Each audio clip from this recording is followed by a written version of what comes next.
Came of fire. This is a hero Productions. Wow, wow, what the whole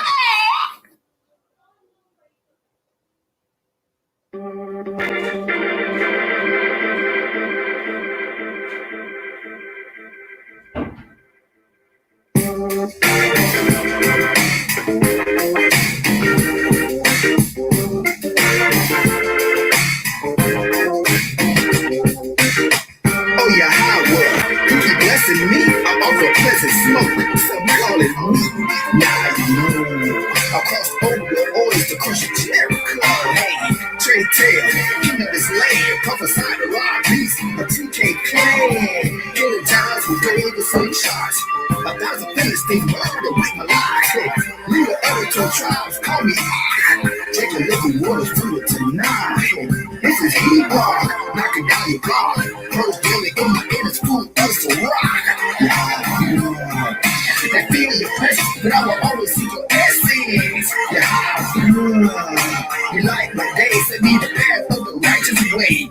I feel with your riches every time I pray. Same pages to your name is in the melody. Offering up goodwill, offering on the Sabbath day. Lay down on green pastures of milk and honey. Grown in the faith from a mustard seed. A righteous lineage, the total prophecy. Shoot me heat rocks from his sanctuary. I'm the Messiah, Isaiah 53. Got rise for days called heat rock.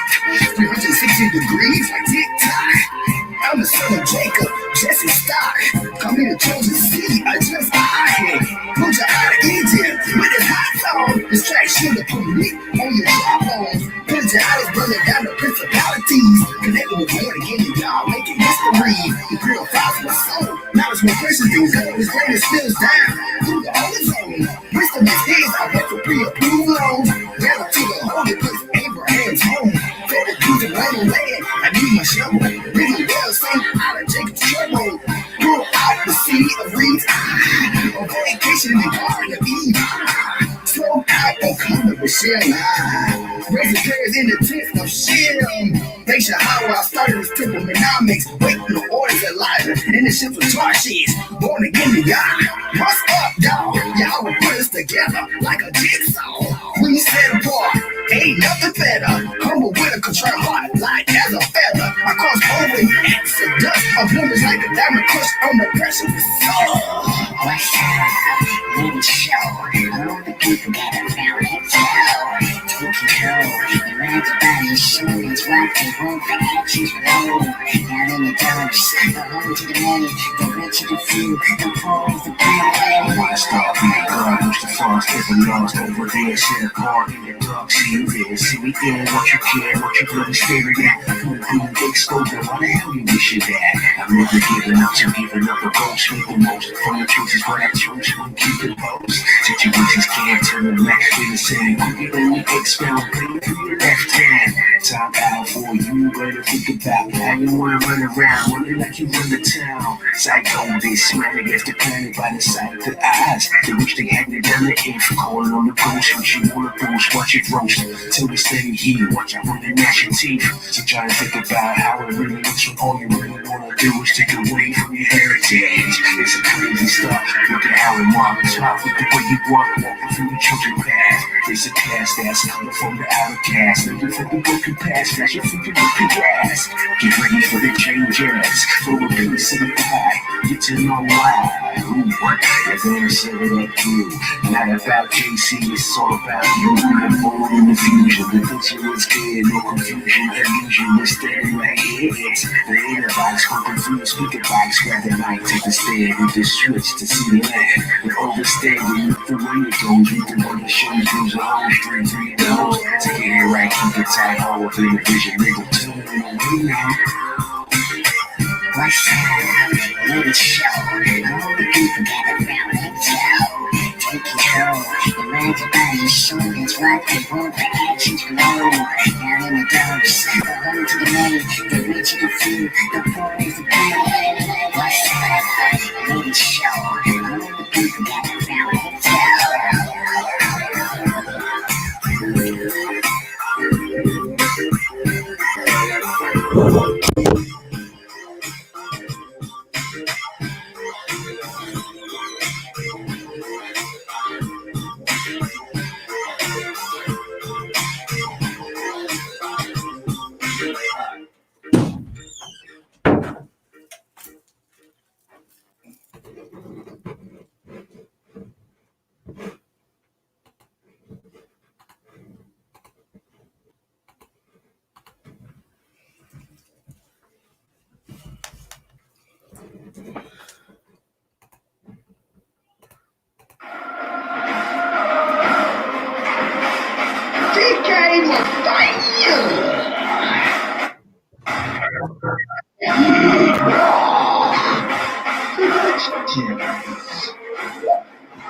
Just change.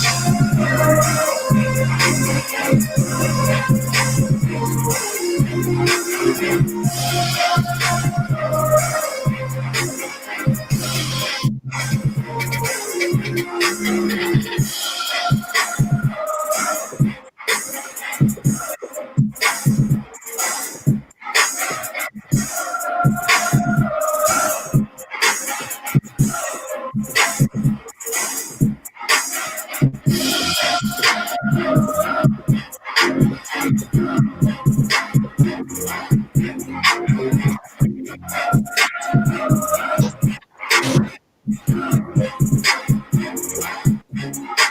don't know how I should put it like this or like that. I don't know.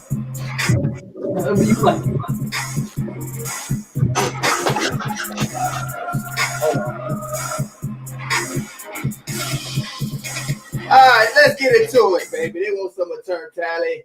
What's up, baby? Nole Nation, just Florida State, Nole night. We got Polk County Nole and Turn Tally. Yours truly, the #1 Nole-blooded fan in the Nole universe. I hear my name all over the YouTube streets. Where he at?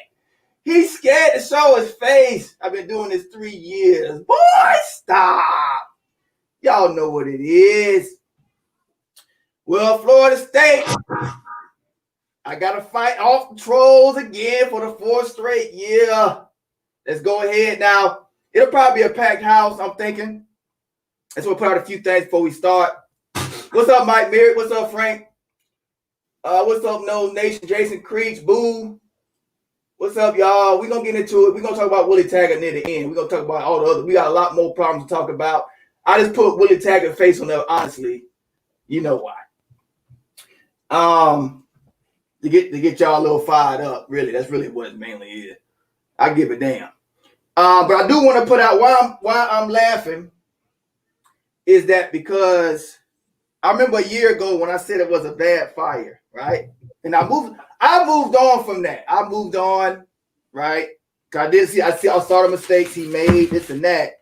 But I find it very funny because when I said the same thing, I think about a year ago, when I said that, how I wanted Jeff Sims and Jalen Knight on my squad, screw the coach, I don't care, just keep the coach for that reason. I got a lot of, hold on, let me finish. I'm going to give you the floor. I'm going to give you a lot of time today because I got flack for that. Now I found it freaking hilariously insane how the fan base has totally, from what I'm seeing trending about, we should have Jeff Sims. Oh, well, you know it's a package deal because Jeff Sims left when Taggart left, and I'm gonna prove it today. That was BS. That was a rumor. That wasn't true at all about Norvell turning him away. It wasn't true. I got proof. Also, but I find it funny, man. I gotta laugh at that. How the fan base is crying now about that. But we gonna talk about the game. We gonna talk about Georgia Tech. I'm gonna give Pope the flow. It's a lot to talk about. But I am utterly embarrassed. You should be too. The team should be embarrassed with themselves. DJ Mack, this loss is legendary. It feels a lot worse. I don't care what you say about Virginia. Virginia Tech was ranked, I believe. This feels they're number 25. Virginia Tech was bad that year. But go ahead. Yeah, but they were ranked. This is legendary. You didn't have your Georgia Tech didn't have the #1 corner. I mean, the CB1. He didn't even play in the game. That was supposed to be what the scouts were going to watch him against Terry. They didn't even have their best defensive player on the team. They were without 2 or 3. I'm not sure. It was 2 or 3 of their best defensive linemen. Okay, this loss here is legendary. But anyway, I digress. I'm gonna give Pope the floor. This is embarrassment. Oh yeah, Isaiah Bolden transferred out, that's significant. Now DJ Matthews transferring out, opting out. Yeah, we kind of knew that was going to happen. Don't care. He hasn't really done that for the program anyway. But Bolden, I felt, was going to get significant reps this season and was going to have a chance to do something. And him opting out is a bad sign. I'm just going to leave it at that. I'm going to give Pope the floor. If y'all have any questions while Pope is talking, just kind of hold on to him. We got about 30 people. Hit that like for me. Hit that like. Also, donate to the channel. The super chat's at the bottom. Also, hit the like if you can. Well, hit the like. You all can do that. And also check out the clothing store. We're going to keep doing this. I'm going to give Pope the floor. He's going to talk about or give a rundown of what he saw, I guess, what he got presentation. And then once Pope's done, I'm gonna go through and play some podcast reactions. I'm not gonna sit. You don't have to sit through and watch the whole boring podcast. I'm gonna have timestamps. I already did all the work for you to get the good nuggets, sort of say, out of it. So you get the good nuggets out of it. And what I'll do it this way. Once I play a little 2-minute clip, Poke, you might want to get a pen and paper or something because it's gonna be kind of loaded in the little clips. And then I want you to kind of respond back on how you feel about what they're saying. We're gonna do a little something different today. All right, sound good. But Poke has the floor right now. Make sure y'all hit the like button. Shout out to Boo. Haven't seen you in a while, Boo. Jason Creech, Ja Woo, William McNillan, Mike Merrick, everybody. Thanks for showing up, y'all. Hit that like. Go ahead, Poke. You got it. I just want to start off by saying I feel like I'm the only one that's in a good mood today. Oh, you're mad. I did all my ranting, so I'm good. I'm in a great mood. Y'all in the chat, y'all mad, y'all crying, y'all turning this into something that it's not. But hey, like I said all my negative stuff already. If you haven't seen right. That's why. But now that the emotions have calmed down, I've watched the game about 2 or 3 more times. Yeah, we need work, but we knew we needed work going into the season. We knew that. Unfortunately, we just we do what every fan base does. You come into a new season, man. You're optimistic. You think things are gonna go great. The fact of the matter is, we need work. DJ Matthews, he's out of here. Isaiah Bolden, I know you said that's a big deal. To me, it's not. As a guy that hasn't done anything. I didn't give the reason why it was a big deal. I didn't say nothing about his play on the field. I didn't talk about that. I'm talking about losing the locker room. That's what I'm talking about. That's not losing the locker room. That's what I call addition by subtraction. Okay. You lose a guy who don't want to be there. You lose a guy who don't want to be there. Okay. I can already see that this episode, there's going to be a bunch of disagreements in the comments and on this because everybody's in panic mode. But people forget Jimbo lost to Wake Forest with a loaded team. But we forget that, and Wake Forest wasn't good. They weren't ranked. So wins and losses happen. Bobby Bowden lost his first 4 games. We can just going on and on and on about what are we talking about here? Me, I'm good. I saw what I needed to see on that team. Was the loss bad? It was bad. Was it legendary? No, it wasn't legendary. We had worse losses. How about in 2012 at NC State, up 17-0, with a chance to play for a national championship? We lose to Mike Glennon and the Wolfpack and ruin that season. That was legendary. This wasn't legendary. We knew the type of team we had coming in. Nothing's changed. We were hoping for some improvements in certain areas. Nothing's changed. We didn't see that.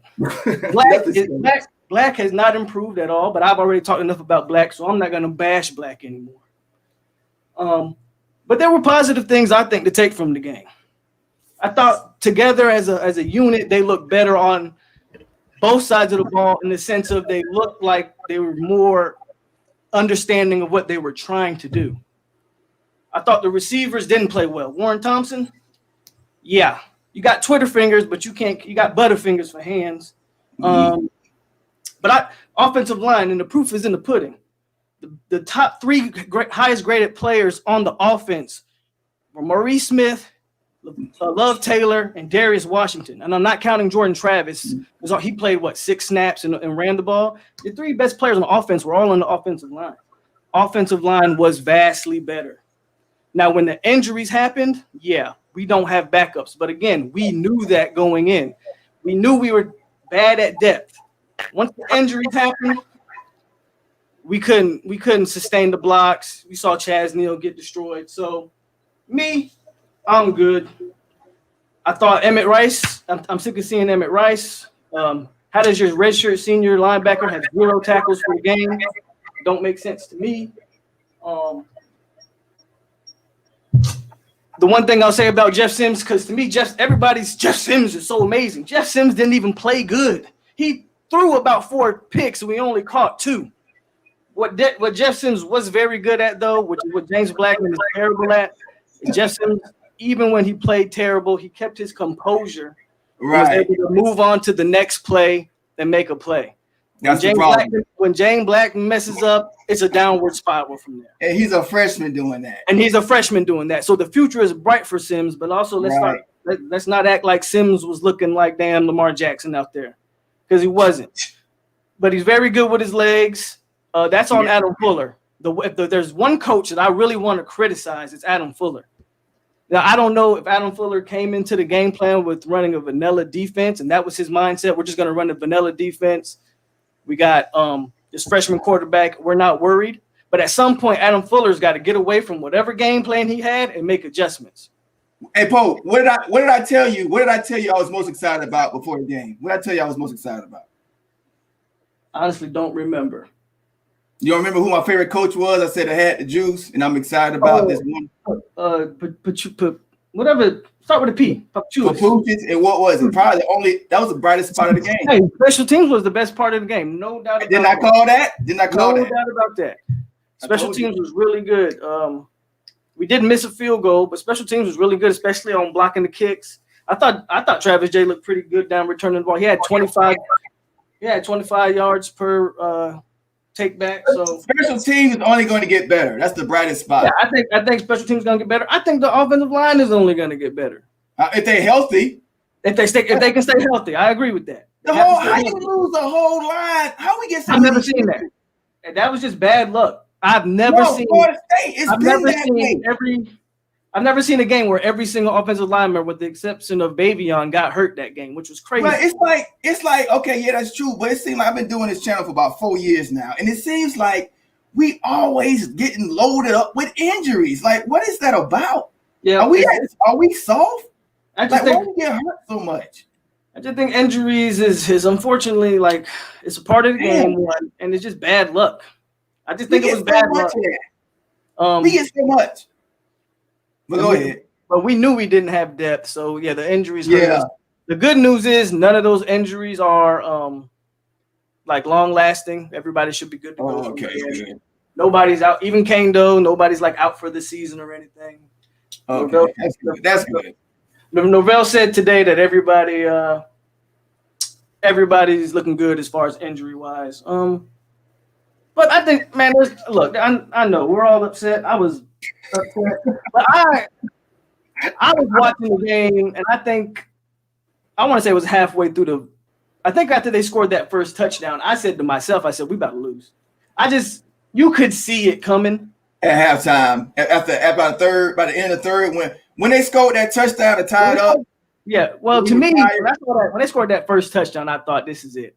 Yeah, because I just didn't see where the offense was. And there's definitely criticism from Mike Norvell. I don't want people to think that I'm just giving Norvell a pass because I'm not. Norvell did some. I don't understand why he got away from the run, and I don't understand why. I understand this is your first time coaching James Blackman, but you have 2 or 3 years of film on him. I don't know why it was a good idea for Norvell to think he could drop him back 43 times in the game and expect amazing results. I think he had to. Because we couldn't block up for the run, man. We couldn't get no running game going. And I didn't understand why we didn't see Jordan Travis till the second half. This sucks, man. It really do. And Jordan Travis, I feel like every time he's in the game, this offense moves. You can say what he wants, whether he can throw or not. Really, none of us know if he can throw because we've never seen him throw. What I do know is every time he's in the game from last year to this year, the offense has positive yardage whenever Jordan Travis is in the game. To me, that's where you go going forward. But again, I'm good. I hope you guys can cheer up. Stop being so negative. The worst part, right? The worst part is Alabama. I mean, look, it happens. We got to give it time. We'll be okay. The worst part is the bye week. That's what I can't stand. It's sitting here for 2 weeks now. We got to sit on this crap for 2 weeks. Bye week may be a blessing in disguise because I think it may be, but not for the fan base. But for the team. The fan base. Look, the fan base. We're gonna have it. We're gonna have it. I've been getting comments all weekend. You mean from the trolls? I only talk about the trolls. The trolls talking about. But even from fans, the trolls, all that, I ignore most of it. Let me tell you, the trolls talk about me. I can't even, like, before I go on live, I haven't been on live for 2 days, and people are like, "Where is he at? He quit." All the nonsense. Yeah, I'm not talking about that. I can give a damn about that. What I'm talking about is we got to sit here and sit with this nasty loss instead of getting over it right away. We got to wait another week. That's the part I don't like. Jordan Travis, boo. Bruh. We need, matter of fact, I don't know if y'all caught this. Mike Norvell said Purdy's coming back. He said he's coming back soon. Now, I don't know what that means, but soon sounds soon. It don't sound like 3 to 5 weeks. He said soon. We hope I just don't know because I think just last week he had another surgery. So, I mean. He said soon. Those things take time to heal. But, again, I think the bye week's going to be a blessing in disguise. I don't want to say I don't want to say the Miami game's going to tell it all, but with having that extra week for Miami, we have to see some change. I don't expect us to win the Miami game. I'm just going to be real with you. After what I saw Saturday, I can't sit here and say that we're going to win it. Nah. But can I see the in-game adjustments that I did not see against Georgia Tech? Oh boy. That's what I want to see. See? I don't think Norvell has a choice, man, because Purdy's hurt. Purdy was going to be the starter. What Norvell was going to work him in, so it was going to be James Blackman starting, and he knew. Can I say one more thing before you keep going? Just let me say one more thing. I said this on my little rant after the game, but I'm gonna say it again here. Everybody's screaming Jeff Sims and Norvell's stupid for letting Sims walk. We can make that argument. I'm not gonna sit here and say Sims. We're gonna talk about that later. We're gonna get into that. I'm not gonna sit here and say Sims not gonna be a good player. But we wouldn't be saying this if Purdy played. We're only saying this if Purdy got hurt. We're gonna get into that. We're gonna get into that.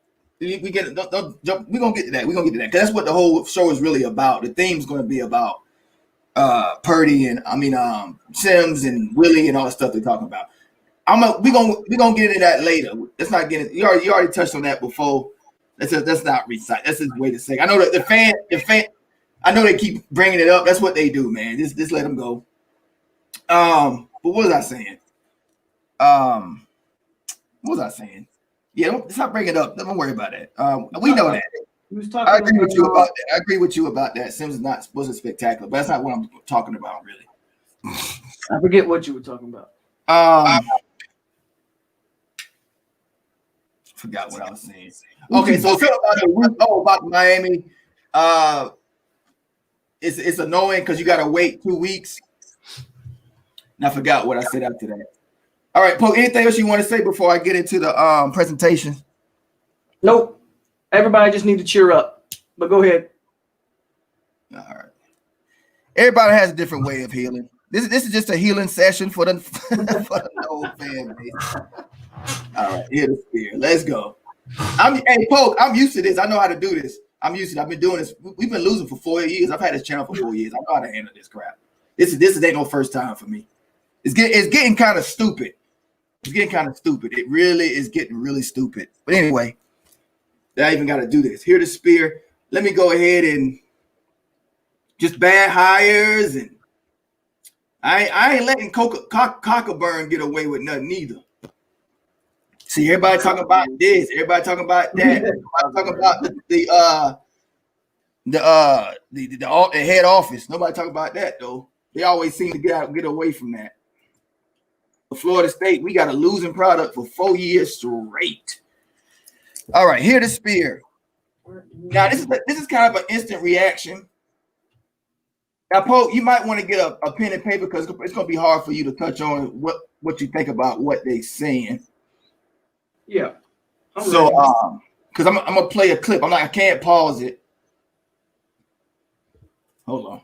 Do your thing. Hear the Spear podcast. Hear the Spear. All right. Okay, so it's instant reaction. All right, here we go. It's pretty entertaining, y'all. Let me see. Let me close this. Put this back. Hit that like button. Please hit that like button. Uncle Lou said FSU is trash. Well, when you put a trash product on the field, that's what we gonna get, man. Bro, of course people are gonna say that. Like, it's not their fault. I've seen channels popping up that I have never even seen before, and everybody's just trying to make a name off of Florida State right now. They just put Florida State on the headline because look. Look. All of a sudden, right. I think what if Purdy come back the next game and start? I don't want to see that, but we don't know. Like you're right, we don't know. Man, I see the top. Man, I would see the Tower Boy come on the field in Blackman right now. I don't give it. I don't care, man. How worse can it be? And Purdy. Now, how much worse can it be? All right, 11 minutes. He mad already. Hold on, it just started. Hold on.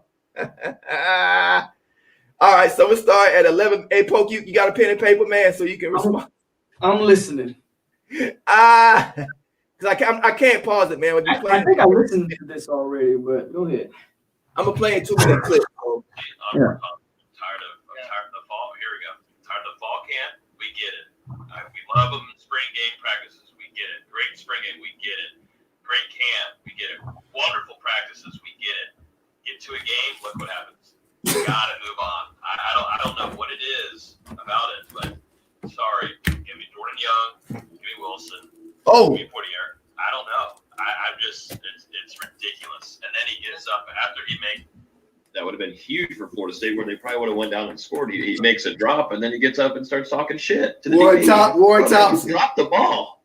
The thing is, like, he runs good routes, but he can't catch. He's like the last guy that wore number 11. No, I'm about to tell you something right now. People are going to be pissed about it, but sorry, all that good looks. He has great practices and everything. You know what that kind of sounds like? That sounds a little bit like Keith Gavin to me. Sorry to say it. That sounds a little bit like Warren Thompson, y'all. Sorry. I mean, I know everybody loves Warren Thompson and all that. I mean, but too Keith Gavin for me. I'm a ass. They mad as hell. If you follow me on Twitter for a long time, it's almost not to get on a tangent about Armwood, but I've never been a fan of Armwood recruits because they never pan out, and they have this drama attached to them. He do got drama, yeah. You know, he is the epitome of look like Tarzan, play like Jane. When the pressure's on, guy who bitches about getting the ball and wanting the ball, and he had a good catch and on an overthrow, but when it counts, he's George Campbell Part 2. Oh. He's Keith Gavin Part 2. There's a reason why a lot of guys want to see Jordan Young, who quite a few times, watched the game again, was open.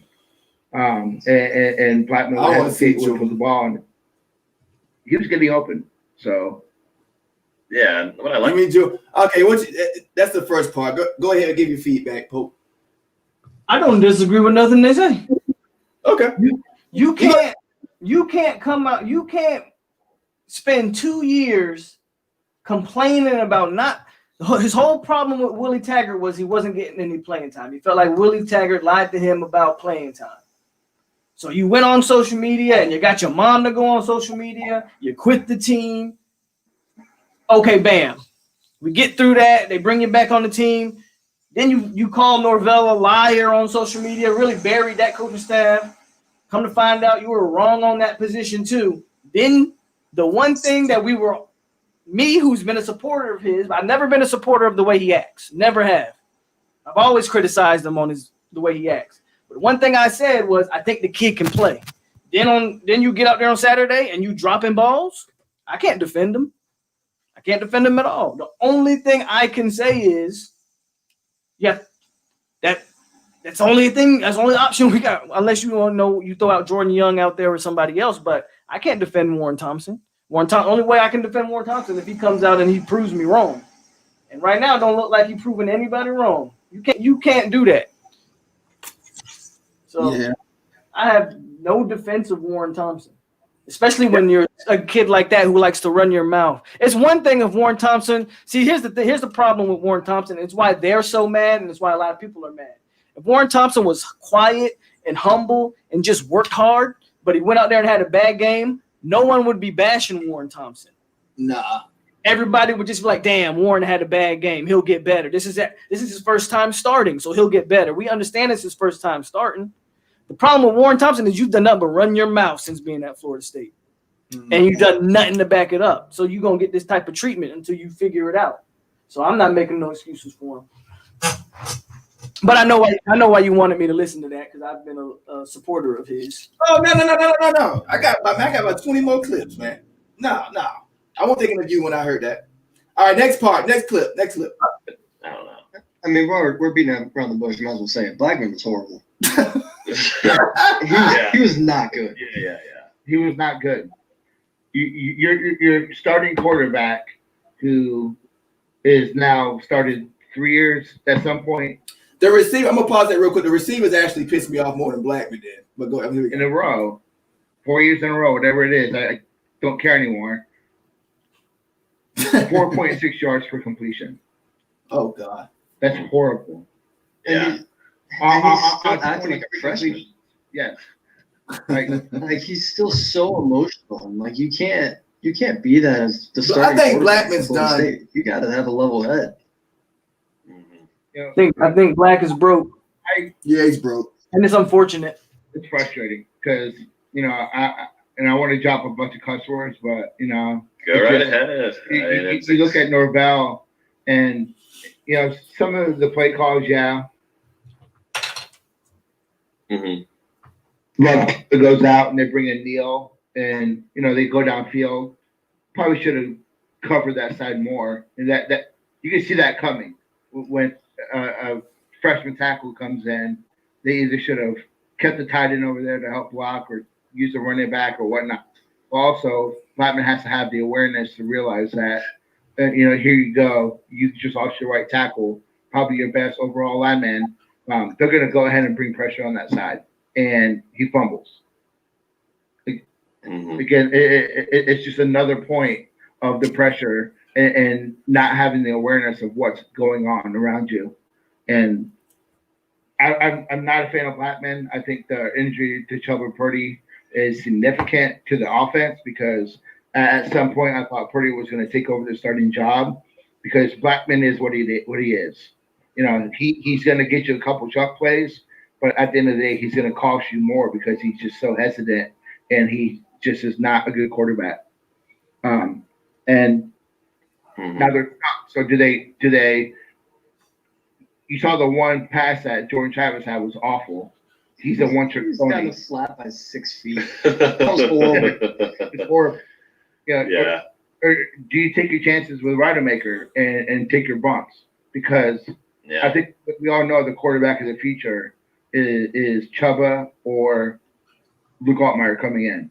Yeah. And Now that's where I'm gonna pause it. Now before you go, Pope, I'm gonna watch Norvell's thing today. We're gonna try and analyze and see what he talks about when he says soon. I haven't watched it yet.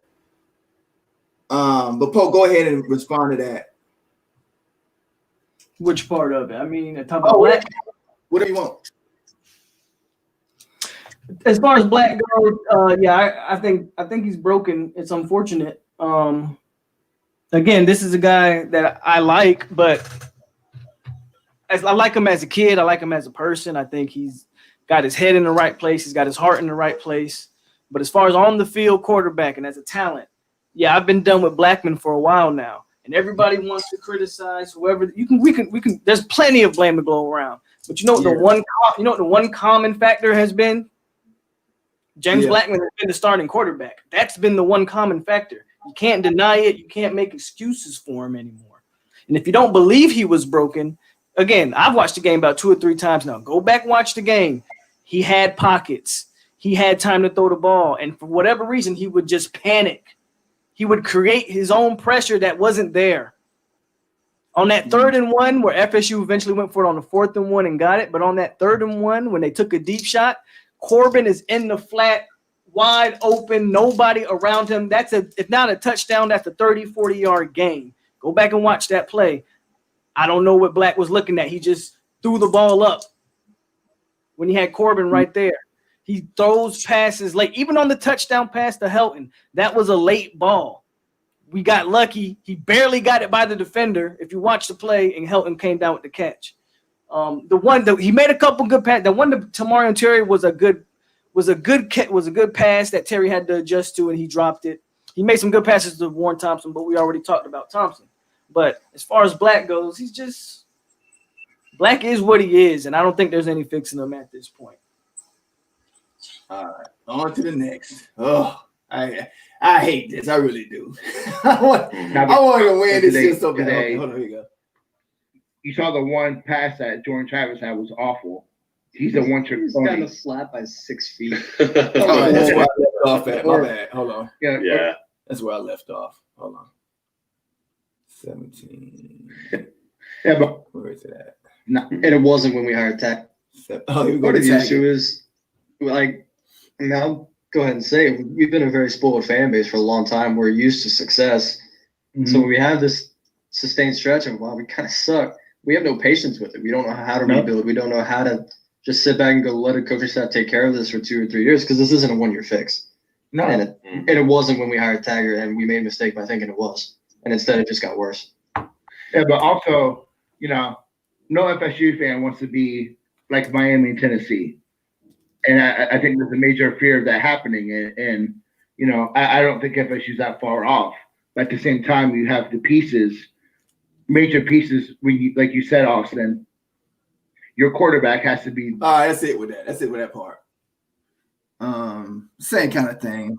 There was no different. Okay, here we go with that. This will be interesting. I did think about you on this one. All right. So this will be interesting how you respond to this one. Let's see, 45. Come on, man. Yeah. 21-45. I got to get to. Maybe another touchdown on their drive. This they have to do with Here we this go. team. They found out tonight. What you got to hope is like a positive come out, because I always try to stay optimistic. And I'm sorry, we're not. The world isn't falling. Dang it, 21-45. Looks put down. Put down. I'm saying this team is just not ready for Norvell. This woke up Norvell too on his side of things, thinking, this is what I really got. This is what I got to deal with, and it's not going to be this year. It's going to take a little bit more into next year, but it's not like a quick fix. And this team as a whole has got a lot of work to do on waking up. I mean, Marvin Wilson said on ESPN a few weeks ago that he feels like this team is a 10+ win kind of team. Well, Man, show me shit. that ain't that. For what, the basketball team in like the first 10 games they play, yeah, that'd be 10 wins. I'll football. publicly apologize to any fan who bought my 8-3 project. Okay. That wasn't you, right? That was someone you were drinking, right? No, I thought it was 8-3, man. I thought this team, you had the pieces. The pieces are there. The ability is there. It's just a bunch of mental midgets. No, that's the thing. They that's what I'm saying. I think the coaching. Wait a minute. I think the coaches found out what they really have to do with this team. They found out tonight. What you got to hope is like a positive come out, because I always try to stay optimistic, and that we're not, the world isn't falling apart, but. The talent is there. There is a lot of good things to think about the offense. There can actually be quarterback play. I thought you were talking about Big Marvin. Make reads. You've got 2 running backs that can take care of business. Don't worry. I I don't think that's the one there. But go ahead, respond. Whatever you want to say. I gotta go to another one. Let's go to the next one. They didn't really talk about much there. Yeah. Maybe that wasn't the one I thought. All right, on the bench podcast. It does get better though. Like people really get mad. Just on the bench. On the bench podcast. All right. Let's see. I think it's you can just hear the disgust in her voice. 4 hours ago. That can't be the one. I'll do instant reaction. They got new ones popping up. It's always good to get the instant reactions because they're right. They're in the moment, and so they can't really hide anything. They feeling it right there. They don't have time to like regroup themselves. All right, so 308. Not living up to its potential. 308. Yes. Jordan, I didn't know Junior and Amari Gainer, but did expect the offense to have some days.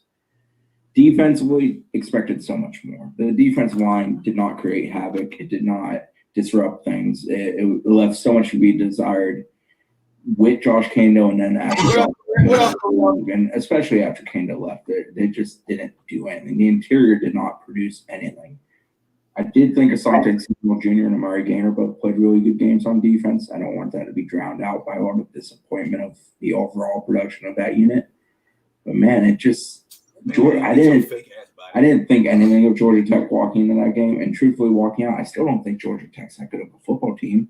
I thought they played a very good, controlled, smart game. Got rid of it quickly with the quarterback. Took what was there for them to take. Ran it consistently, shortened the game some. Didn't make bad decisions, didn't put themselves in bad situations with decisions, capitalized when opportunities presented themselves. So they did a lot of good things. FSU, not a whole lot of good things. I thought special teams was improved. Mm-hmm. But man, I struggle after that. I thought the quarterback play was abysmal. I think I'm probably out of the three of us, one who's most ready to move on from James Blackman, and today did nothing to change my opinion of that. Running backs, I thought LaDamian Webb ran hard, but the production of that group wasn't very good, and a lot of that has to do with the blocking wasn't very good. The blocking started better than it finished, and man, once they started racking up some injuries on that O-line, they were awful. Jazz Neal came in, and James Blackman was in line to get destroyed, and that created the huge play, that created the turnover, that created the go-ahead field goal because he loses. Mm-hmm. Tight ends, Cam McDonald, hell of a catch in the first half. And I don't really remember Cam doing anything bad in that game, but he kind of became a non-factor after a very hot start early on. Receivers were poor. They were bad. Mm-hmm. Drops by Warren Thompson, drops by Tamorian Terry. There was an example. Big drops, too, not just big drops, but ones that would keep the drive going. Touchdown drop. Ontario Wilson, or was that when Damian Webb fumbled one? Luckily, it went out of bounds. Wilson fumbled. Webb recovered. Okay. Yeah. And that could have been disastrous right there. He stripped him running across the middle. But nothing disappointed me more than the fact they were facing an opposing freshman quarterback with a team that had probably the worst offensive line in Power 5 football last year, if not college football, and whose offensive tackles still leave a lot to be desired this year. And they just didn't create anything. Like they didn't get run all over. They averaged about 4 per carry, I think, on the day. 4 per carry, which is what they did last year. Do you have Chris? You know the answer to this. Josh, how many sacks did FSU have tonight? Yeah. One. Correct. How many tackles for loss do you think they had? Only 1 or 2 sacks. 6, which is not very good. Much better than I thought. And the sack belonged to, I think it was a shared between Raymond Woody and Amari pissed off. 850 double team. All right, I'll pause it there. Man, go ahead.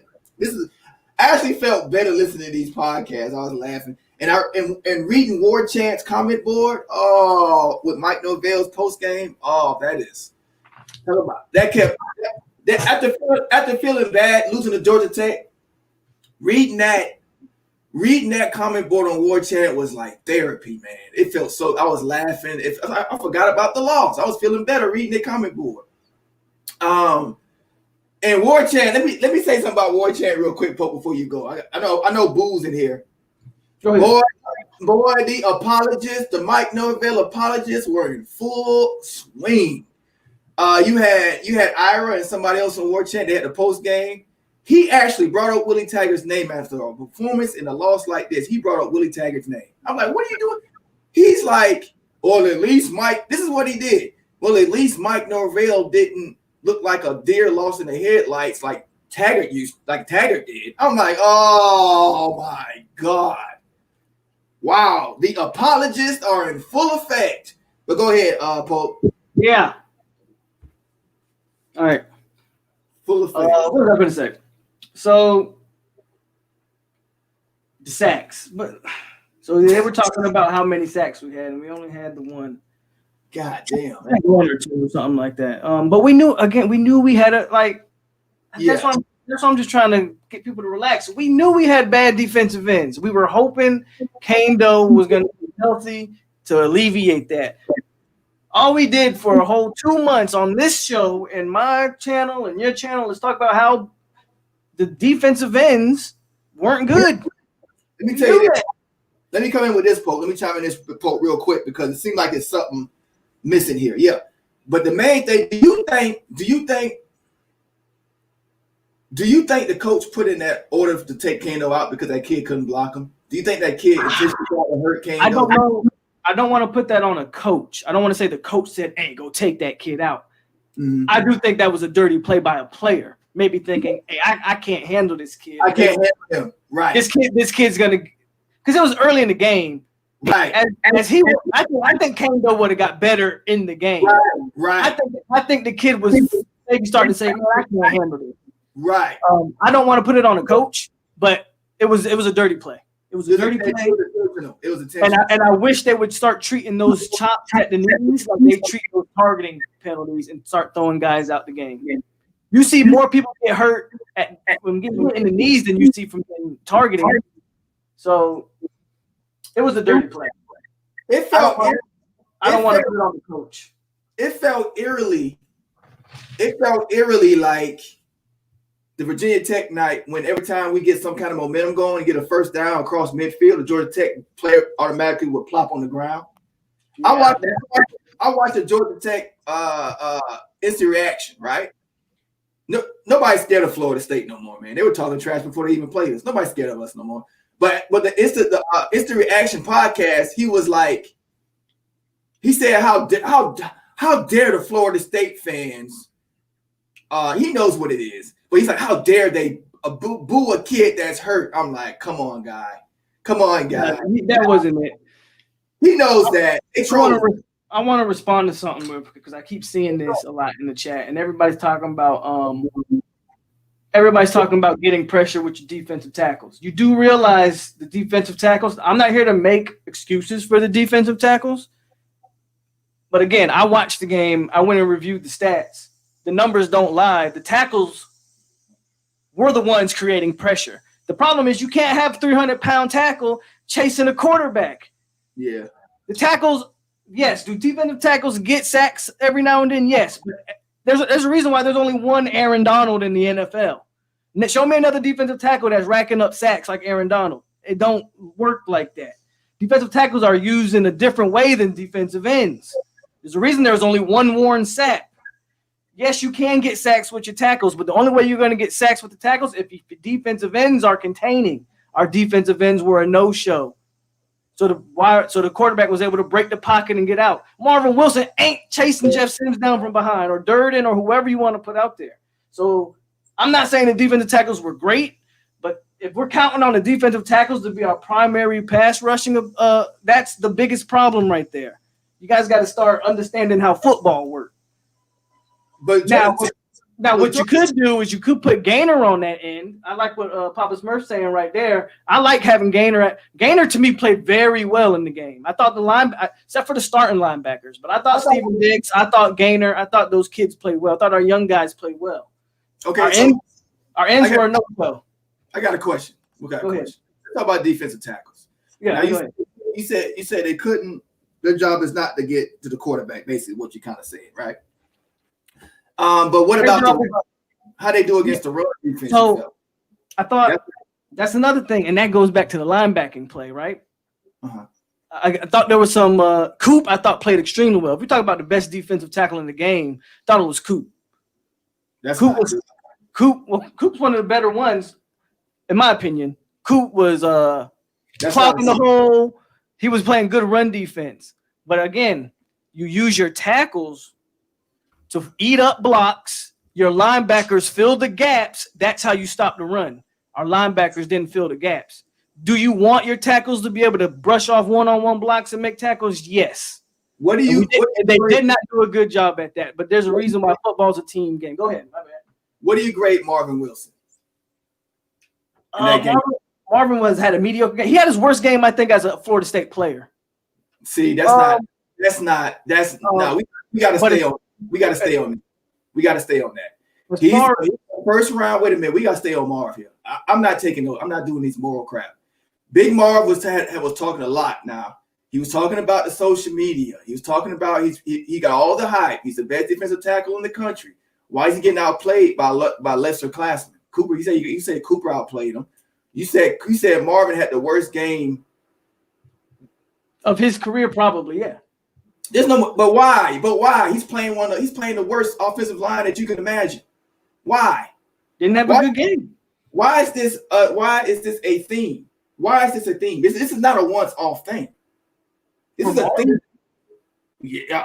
Well, he had a bad. He said he had a bad game. Okay. I'm not making excuses for Marvin's one bad game, but if you go throughout his career at Florida State, he grades in the 90%. Like I'm not making those things up. Like he's every single game. He's a 90. I don't. Go check it. Go see what he's averaging as far as his total grade is concerned. There's a reason why they called him the best defensive tackle coming into this year. Well, I'm behind Cooper right now. Cooper showed up, and that's Trent, what I'm. Coop was the man. Trench was good. That doesn't degrade what Marvin is. Because Marvin had a bad game. Let's talk about this game. Screw that one game and what he's done in the past. Because Big Mar's been on all these teams in this whole 3 years of Florida State. Because I've been here, I've had this channel the whole time Marv has been here, and this team has been a losing product. Now it's a losing teams lose as a team, but at the same time, he's on that team. We point the finger to Blackman. We point the finger to this. We point the finger at that. But the senior, who's the leader of the team, didn't show up. I'm not going to cater to that. I'm just not. Oh, it's just one bad game, bruh. It was this is a bad loss. There's no excuses. Time for Florida State. The excuses is a wrap. At the end of the day, there's no individual. There's no individual. Oh, wait a minute. I'm not done. For me, there's no more individual handouts. I don't care if Terry had 3 touchdowns and he's going to last game and he didn't drop one ball and we lose the game. I don't care about that. That individual accolade crap don't mean a goddamn thing. Then Terry had a bad game, so it was he just had a bad game. It's like there's no pride. What I see in the game, this is what I see on the field. I don't see any pride. I don't see any hunger, and I damn sure don't see any fire. I see Georgia Tech jumping up with fire, linebackers crashing down hard. I see them with more emotion and fire in the dope than we do. They got fire. They were down by, I think, before they scored their touchdown, they were down by what, 3? Something like that. I don't know what the score was. Man, they were up. I think it was 7-13. They were pushing. You could see them. They were showing emotion. They were jumping. They were hopping, and they were losing the game. We had the lead, and we playing like we scared to lose. There's nobody gonna make up. It's the same old thing. Nobody's gonna step up and make a play. This guy's having a bad day. Tomorrow and Terry, grandma died. This guy got this. Warren Tapson drop him. It's yearly now. It's a cancer. It ain't about just one. It's been a consistent thing. But go ahead. That's all I'm gonna say about it. God, it's a consistent thing. I'm sick of all the nonsense fluff.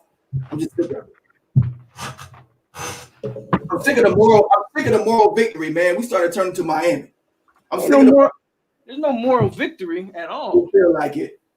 They do. If you don't perform, you don't perform. There's no excuses. Like people making it's not you, but I've heard excuses made. And that's a good part, Duval. No, it's like everybody wants to get on Marv. Cool. Everybody can have their opinion and get on him. But we just forget the fact that the man blocked 2 field goals and kept the defense, bailed the defense out twice because he should have had. Honestly, Georgia Tech should have had more points. You get y'all. Wait a minute, y'all get defensive. I ain't done. You can't pick and choose what plays you want to do. I'm not done. Let me finish. Now, Big Marv.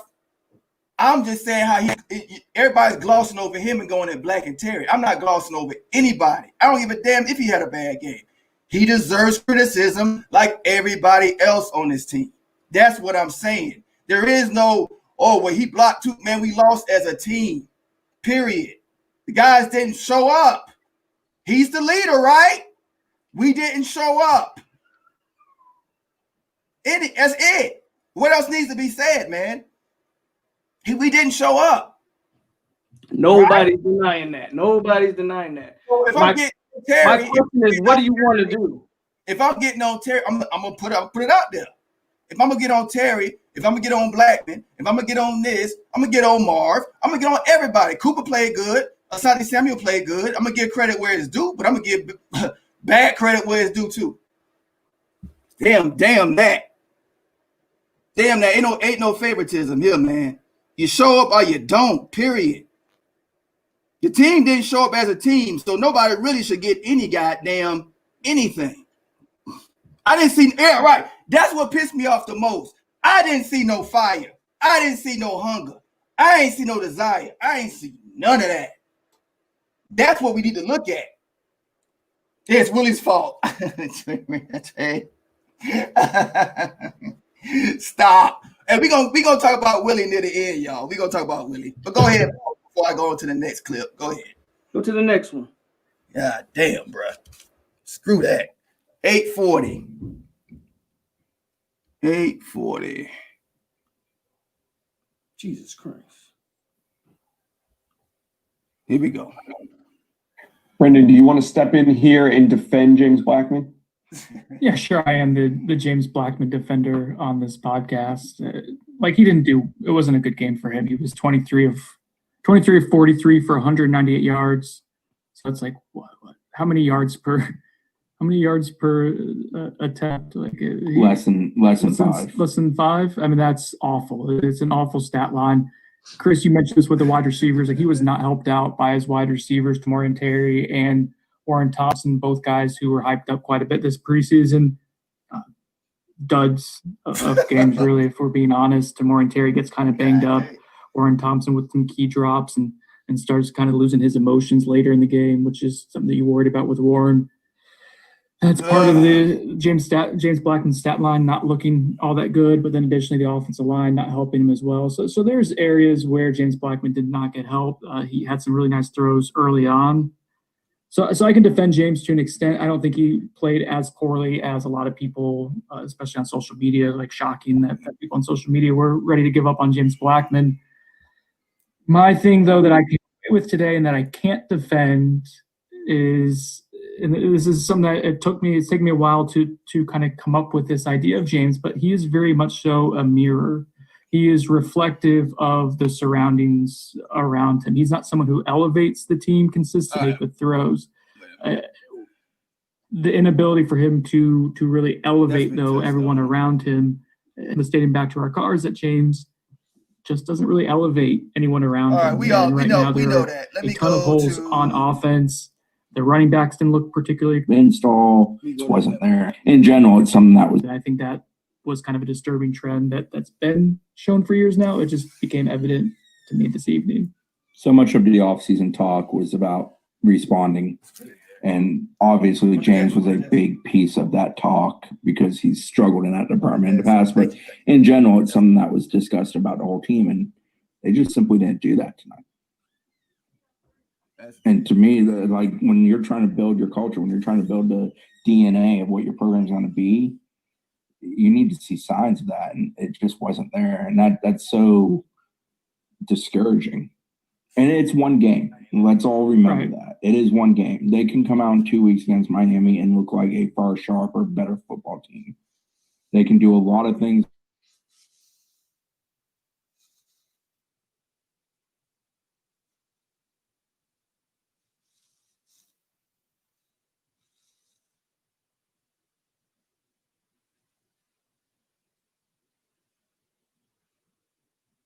I think he muted. Did you mute? Tonight, some more factors.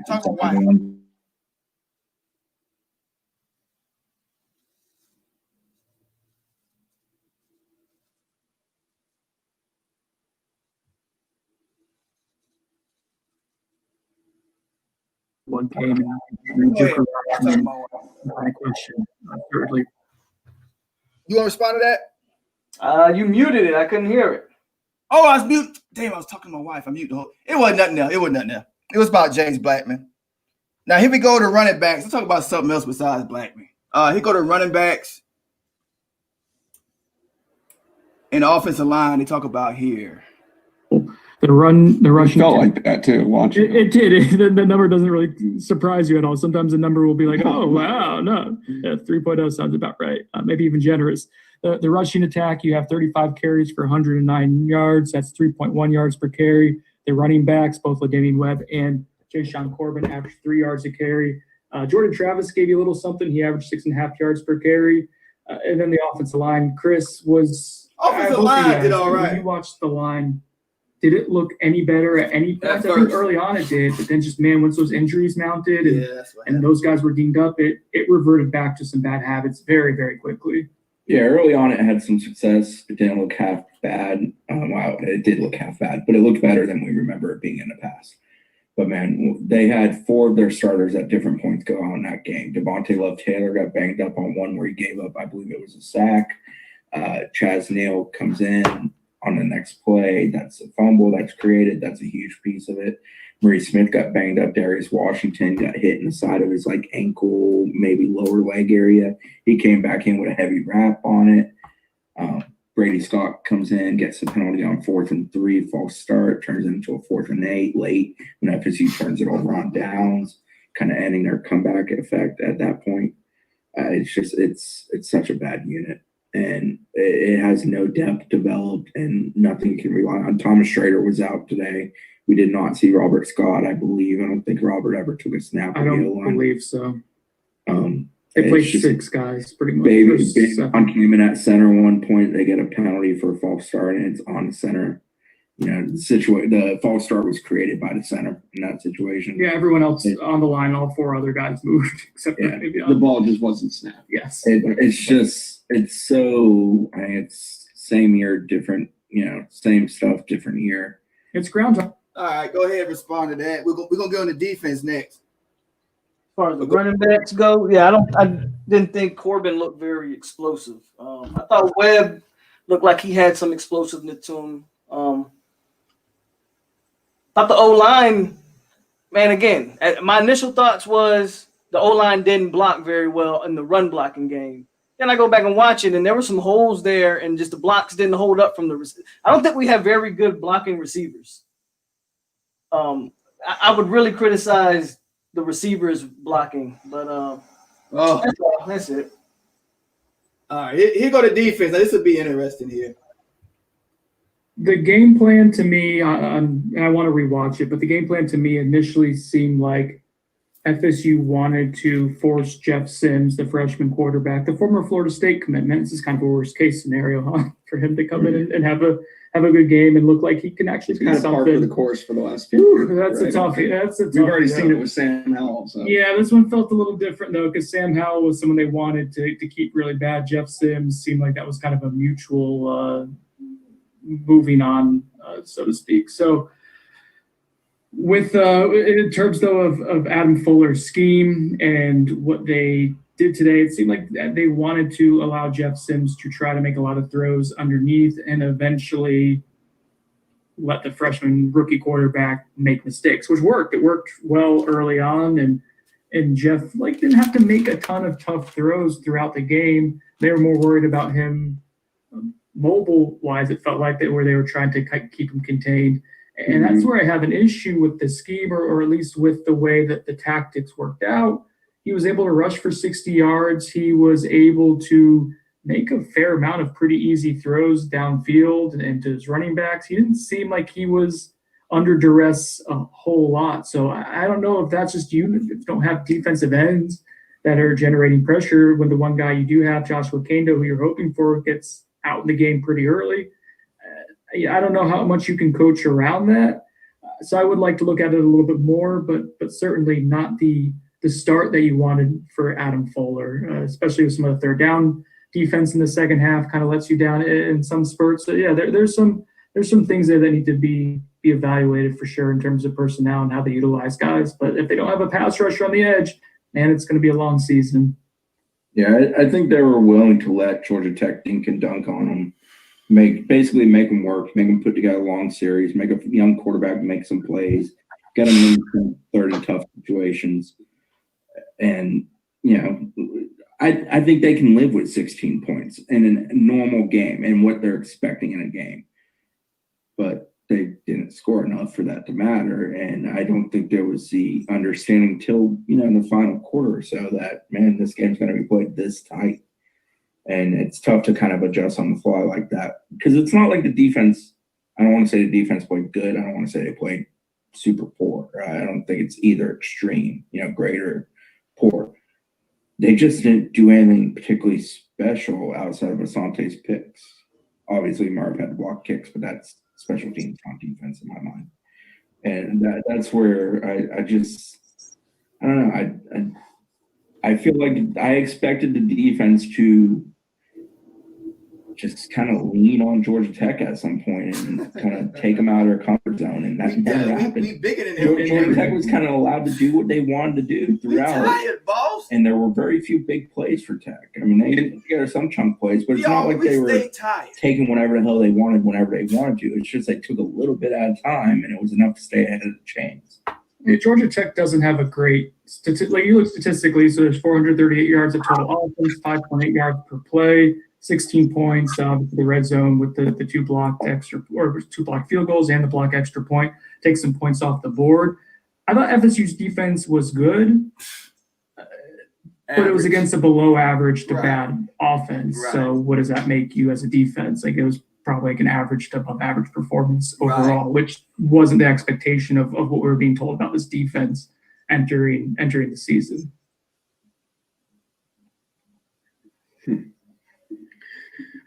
I think were there bright spots?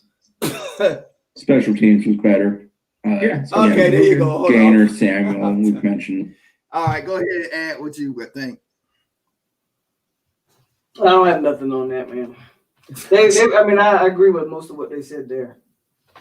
Yeah. All right, one more, y'all. Hit that like button, and then we're going to get into more of. We're gonna get into this Willie Taggart thing because that's what's trending right now on the fan base. So, Seminole Rap. Hold on. SBS Nation. I think it's instant reaction. Hit that like button, people. It's therapy. Therapy. Got to do this every year. It's freaking ridiculous. Damn embarrassment. All right, where we at? Here we go. It's the last podcast that we'll get to Jeff Sims thing. Season that we thought was going to start off very promising against Georgia Tech. That's part. A team that was considered to be inferior to you in talent. I think that's part 2. Hold on. Oh, yeah, no touchdown scored after the just right inside the bottom 100 last year. That's how bad Georgia Tech was. All right, we're not gonna listen to this one. I'll take you straight to Facebook, and we'll look at some reactions, and then we'll get on Jeff Sims. We'll get into Jeff Sims because I don't see time stamps. I don't feel like listening to that crap again. All right, what's going on now? What's going on now, people? Somebody sent a tweet through and they mad. Oh, what's going on? I can't take no more bad. What's going on now?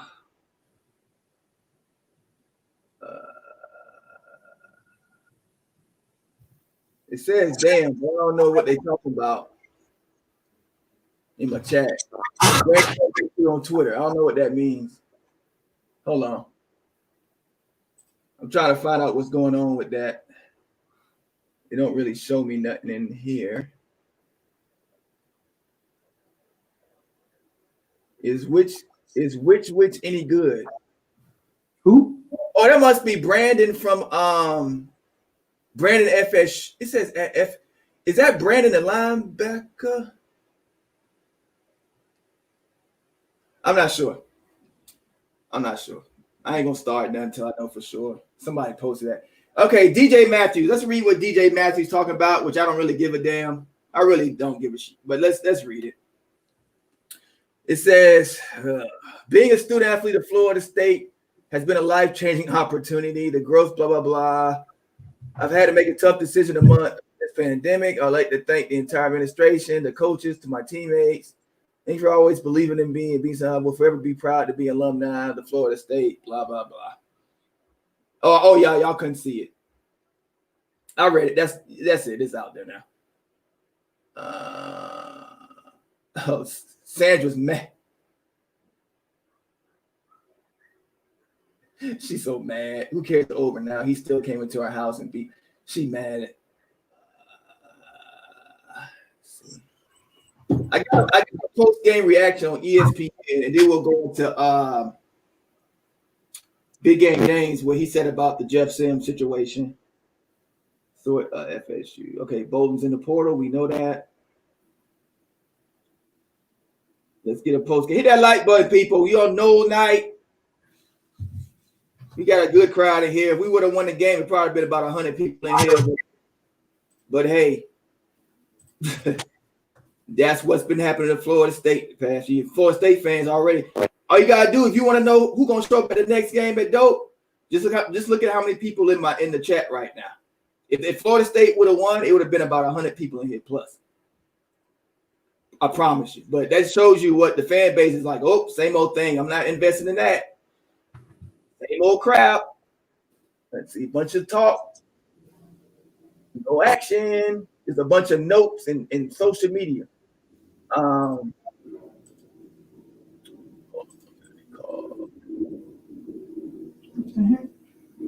All right, here we go. So I'll just play the sports then with and what it's pretty lit, man. With I watched it yesterday. I watch the sports then sometimes, but I knew to watch it yesterday because I knew Big Game James was gonna go in a little bit. Let me see if I can find it. Yeah, here we go. All right, so I got okay. It's at the very beginning when hopefully I can get it as soon as Can y'all see that? Yeah, y'all can see that. Yeah, I can see it. All right, here we go. Yeah, I thought we was done talking about Willie too, but the fan base ain't done. Yeah, I know. I feel like, and neither is War Chant. War Chant talks about Willie more than the fan base do. Every week they talked about him yesterday when we lost. That's why I don't pay too much attention to them either. I have to sometimes because I get information from everywhere. All right, here we go. Something that I've done to people. When I say, guys, y'all need to chill out. Like, let Mike coach the game. Here we go. Let Mike do something. Is that bad word calling Coach White Mike? No, you gotta remember, like, people don't understand how to grow up in that locker room. This is for an adult change. White Mike is the term of reference. Like, that means we're actually taking the time to differentiate you from Mike, like Asian Mike or Spanish Mike. I'm like, sorry, you're White Mike. I didn't hear what you were saying because I was finding this gym. Let me go talk. Here's the truth, y'all, of what happened.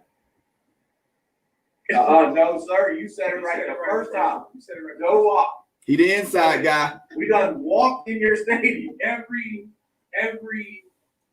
game, every day, there was another article.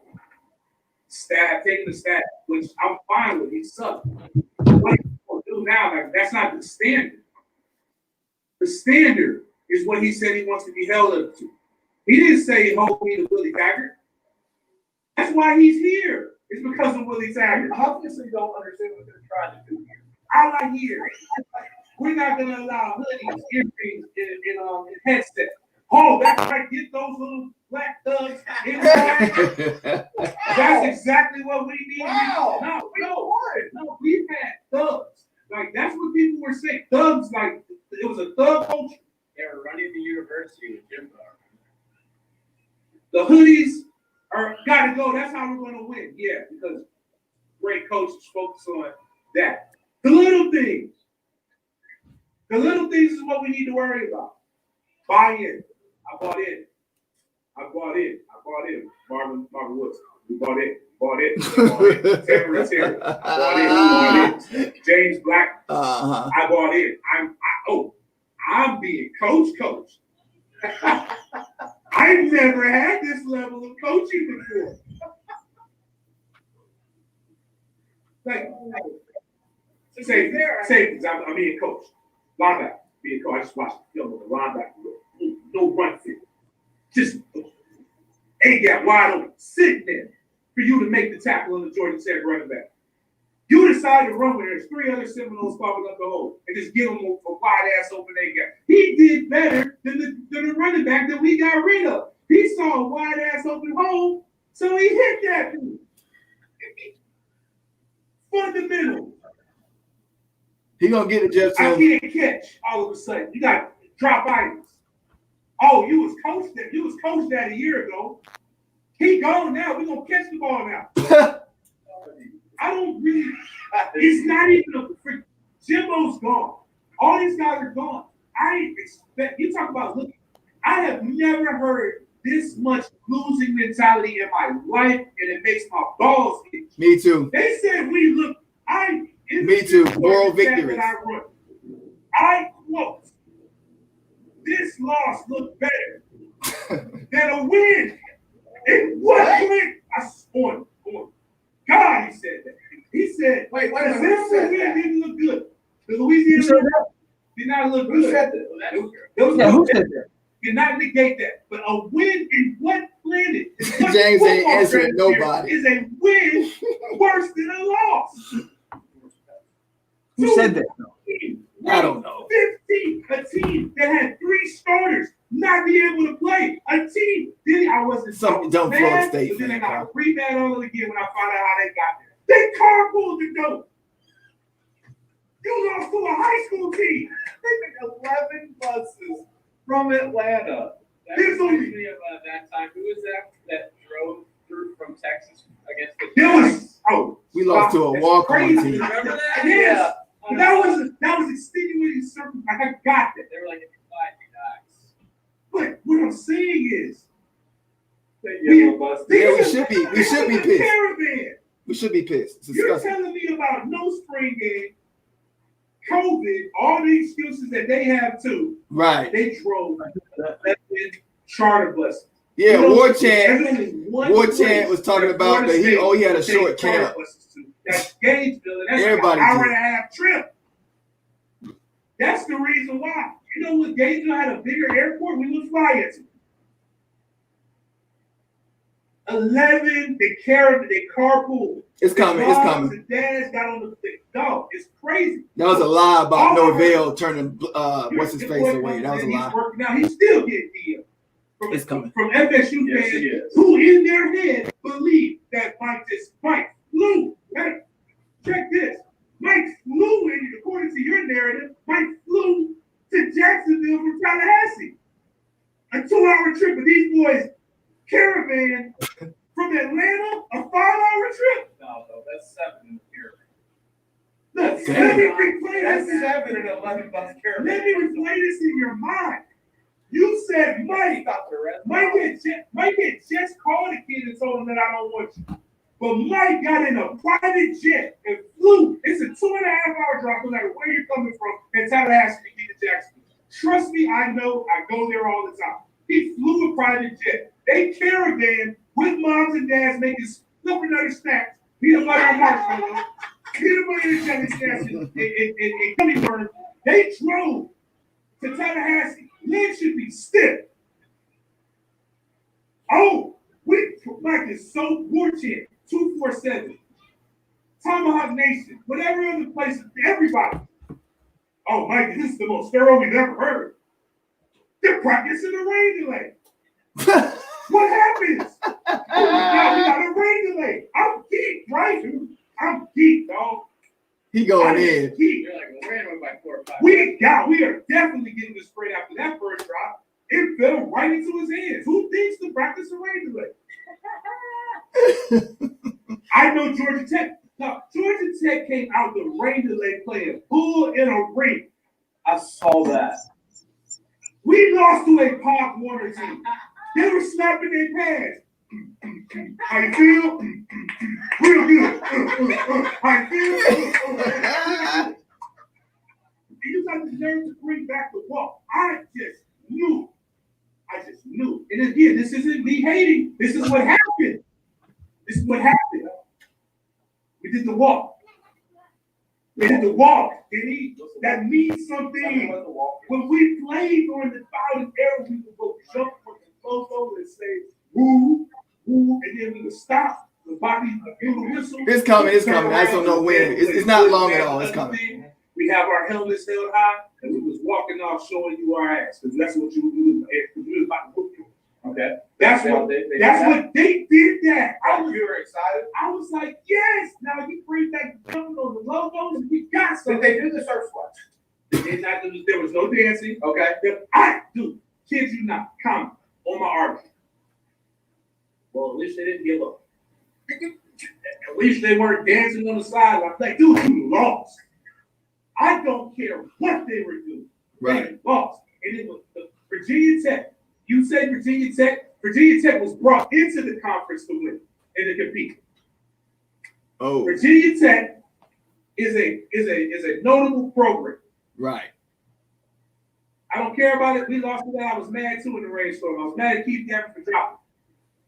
What he said, like I said, I've never heard anybody just wake up and say, even with Paul Johnson, had him every 3 years good.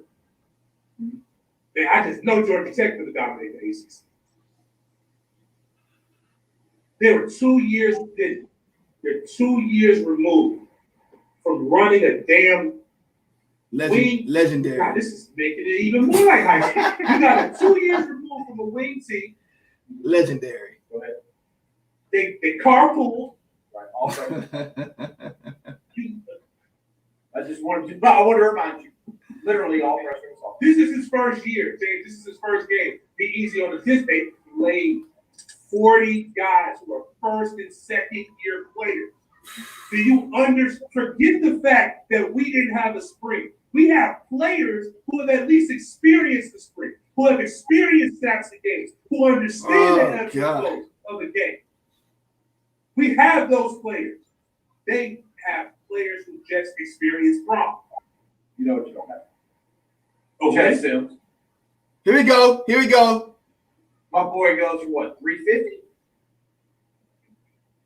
Was it? Now this is what happens here. Me and before he went live, me and him was talking in the chat, and I could just tell how he answered me. I better watch this show. Watch this. 350?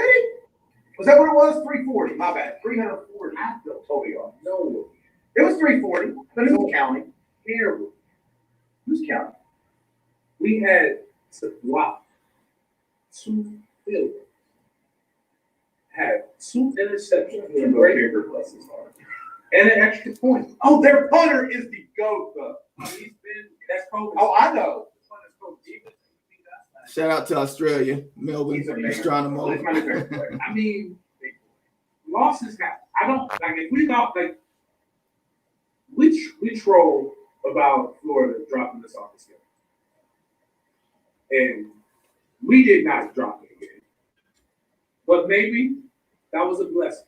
I'm just saying, maybe, not next week. I'm going to talk trash about this. Me too. I don't like. No matter what, I'm no. Who's y'all's next game? I'm no. Miami. No matter what, I'm still gonna talk trash about it. No matter what, I'm no. When you Google my name, FSU comes up, and you type the picture of me, Getty images, I'm all over. I can't not be there. I still care about you guys. I'm still on the road for them, ride it out. But all I have is one game to judge on. If you told me, like when I'm looking at, matter of fact, I'm the guy who's defending us, saying that, yeah, he's going to live up to the standard. And then this is what you showed me.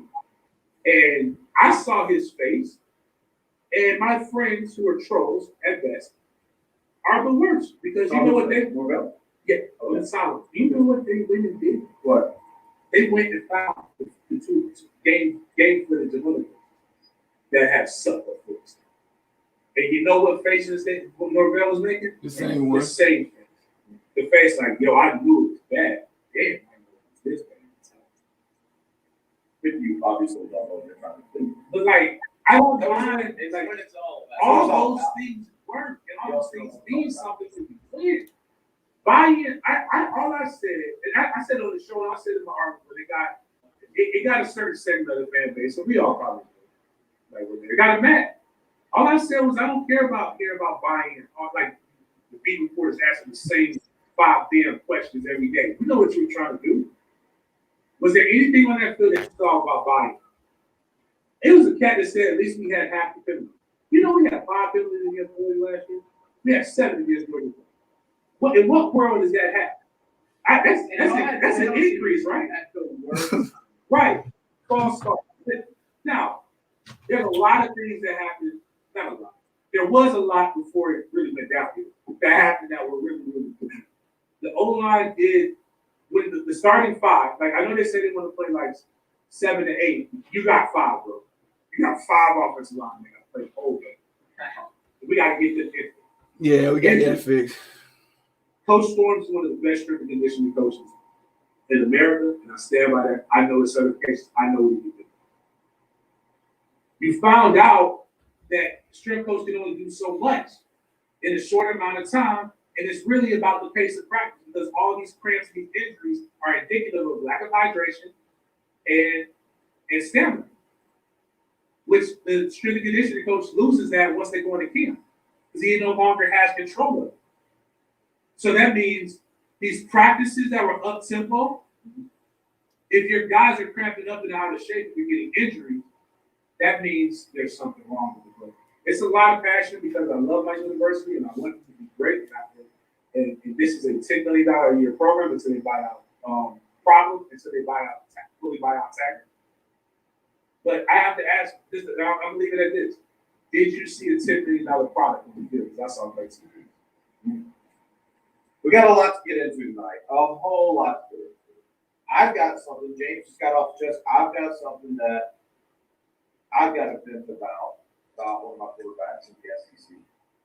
That'll be coming up in a little bit. But first, we've got to bring on Dr. Swanson. We'll do that coming up next. I must have missed it. But anyway, I'll show y'all the chat. And then we'll probably go ahead and ride on that. I'll show you the chat. I thought he said it there. But that's all right. I'll show you what Big Game James said in the chat. I think I might have started it with the. Okay, here we go. I don't know if y'all can see this. I don't think I can enlarge it. All right. So it started with this.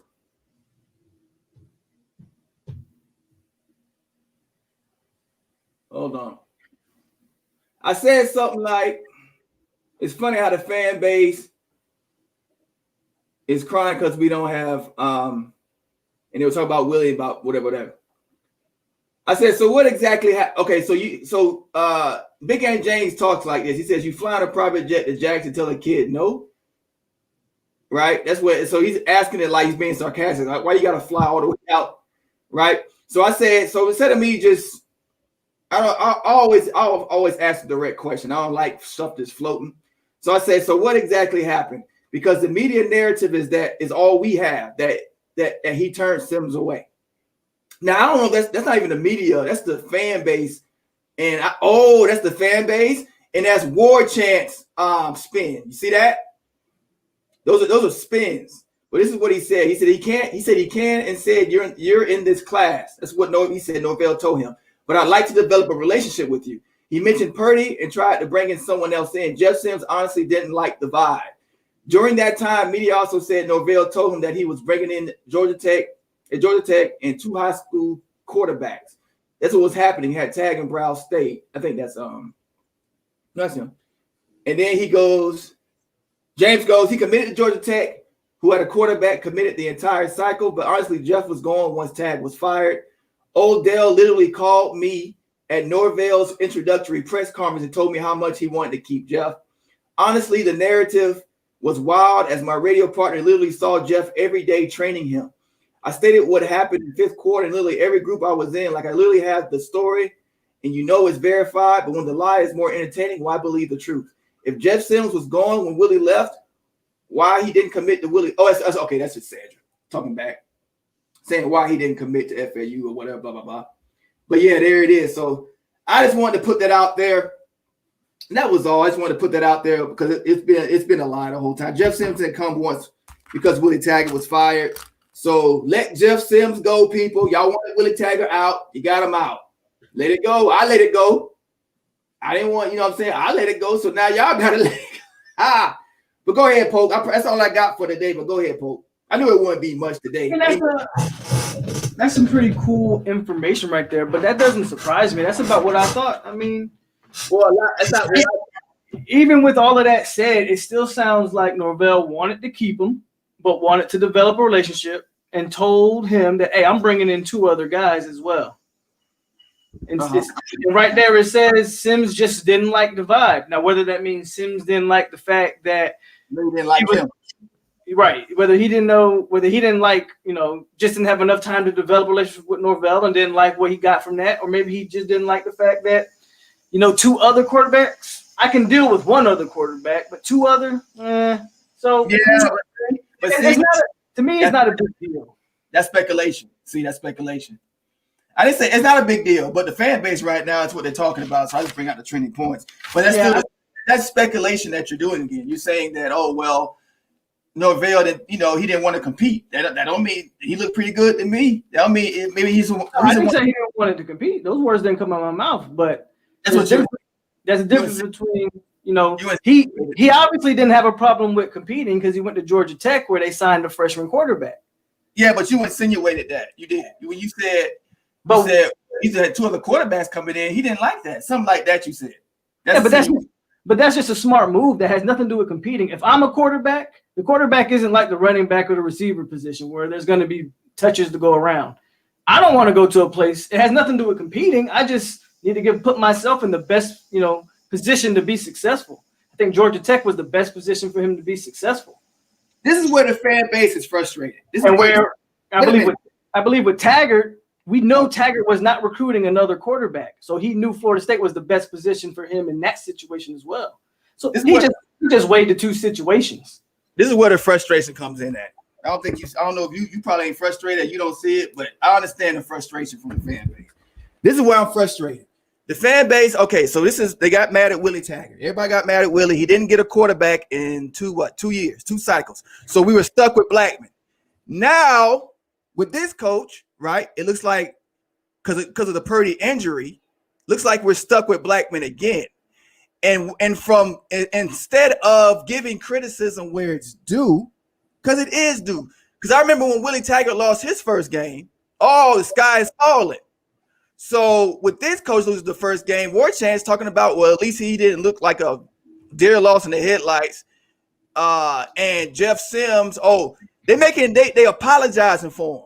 I definitely think wait, I'm not done. Wait, let me finish a little bit. Jeff Sims, they apologizing for him with Jeff, hold on, Pope. God damn, you be throwing me off. Let me finish. What was I at? So you were talking about no, I'm saying you were talking about criticizing the not giving Norvell the same level of criticism. For 2 minutes, man. So they criticizing Willie, right? For the first game he lost, he didn't get a quarterback in 2 cycles. But with Norvell, it's hypocritical when you go, this is stuff I can't get past. Oh, well, he seemed like a deer in the headlights when he lost. Jeff Sims is with Georgia Tech, and we still stuck with Blackman because Norvell didn't want him. Norvell didn't think he was good enough. And Purdy, and you can use the excuse, not the excuse, Purdy's hurt. That's why. Well, it don't matter. We in the same exact situation as when we were with Willie Taggart. But Norvell's a better coach. That's what less penalties or whatever. We're gonna do some moral victories. It's no factual stuff here. It's just fans have different opinions. And when you look at the product and you're losing, that's a problem. Especially when you lose a Georgia Tech. Oh my God, the 15th ranked without even their key players in the game. So we just looking at it that way. And I'm looking at we losing for 4 years. There's nothing positive out of this. There's nothing you can pull out of this. Asante Samuel blocked field goals by special teams and a loss to Georgia Tech. I mean, I'm tired. I'm just tired of the excuses. I'm so tired of the excuses. I moved on from Willie Taggart because I have to. Right? I didn't like the fact we were going to lose Jeff Sims. Now we stuck with Blackman again. For how long? Oh yeah, I was going to play Norvell. But go ahead. Here's my question. What side of the fence you on? Because I see. I'm pissed off. Do you like Norvell or not? I don't know anybody enough to like them. I'm disappointed and I'm criticizing. That's it. I ain't gotta like you to not criticize you. I criticize the performance. It was piss poor. Okay. Period. It's period. That's all it is. So I'm trying to figure out, have we moved past Taggart, or are we going to keep coming back to Willie Taggart? I'm gonna keep bringing him up as long as the fan base keep bringing him up. Let me teach you something. When you do a YouTube channel, you do it what's hot, what's trending. If not, you're gonna fall to the wayside. The fan base is talking about this. This is not me. It's the fan base. If what the fan base wants, I'm the voice of the fan base. That's how I've always done this channel. I'm on this group. I'm in this chat board. I'm on this comment board. I'm on this YouTube reaction. I'm on this podcast. And that's a trending topic in every single. I know patterns when I see it. So I'm gonna talk about it because that's what the Florida State fans want to talk about. Period. It's not about me agreeing or disagreeing with it. I've already moved on from it. It's not about that. It's about running a show on a platform. That's all. That's all. Now to say I don't like him, no, I don't know him personally. I don't do that. But I will. It's a grade F, and just be fair across the board is what I'm saying. I don't like all these excuses made for Willie, and then as soon as Norvell do something, I already saw some weird stuff going on. All these boosters started giving up all this money as soon as he was hired. I shut up about that. You see? I shut up about that. But I saw some funny stuff, some funny business. It's been some funny business going on in Florida State for the past 3 years. It's been some funny, bunny, stunny, gunny stuff, man. Funny stuff. But yeah, well, I was born in Malawi. Go ahead. That's where my family is. What I see in my. Go ahead. Funny. So I was just saying, I think it is. I think it's 100% fair to criticize the media, and this is just my own personal take, because I think when you start talking about, because one of the reasons why I started getting on here because I was tired of the narrative that War Chant and these other platforms was doing too. The paid media get out here and they do their best to try to take down a guy that they don't like, right? Yeah. So it was one of the reasons why I started wanting to do do my thing as well and just get my own voice out here. So I don't have a problem with addressing War Chant or talking about the media. I think that's what you're supposed to do. I'm just asking because, and I agree with what I know. Yella is a Hurricane fan, but I agree with what Yella just said. Everybody was loving Norvell until Saturday, and now we're all, what the hell's going on? Now, yeah. I get there's still some Willie Taggart apologists out there. I got it. That's college football. That's college football. That's college football, man. It's called the honeymoon phase. We all experienced that. Willie Taggart. And that's my point. Everybody loves Willie, but then they hate him. So that's my point. Keep it fair across the board. Don't go, good game, no penalties. No, you hate him too then. No. See, that's where we're gonna have to agree to disagree, because I come from the, well, maybe not you, but I come from the standpoint of, like, I knew you don't disagree. Stop making it like you against me. No. I'm not against you. I'm just trying to get some clarification. Because we did it. You know it's gonna be bad for you. How long we been doing this show? 2 weeks? I don't know. A month? Couple months, maybe 2 months. I don't know. A few months, something like that. And how many times did we get on here and say, we will read the comments and everybody was like, man, we got a 10-win team. We got this. And I would sit here and I would tell y'all, hey, pump your brakes. We got some talent. We got some talent. This is more like a 7-win team. Oh, that's not the same thing. It's the same thing. It's exactly. No, the fans are, like you said, the honeymoon phase. The fans are gonna sit here and they're gonna be like, "We are gonna be great." I didn't say be completely blind to the facts. Wait a minute, Paul. You going crazy here.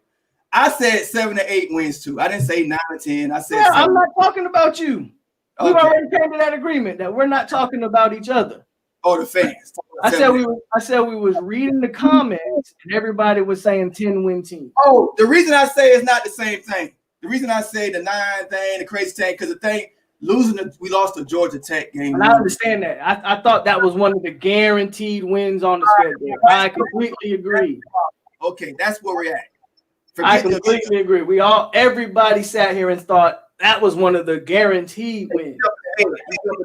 Don't worry about that. We lost to Georgia Tech.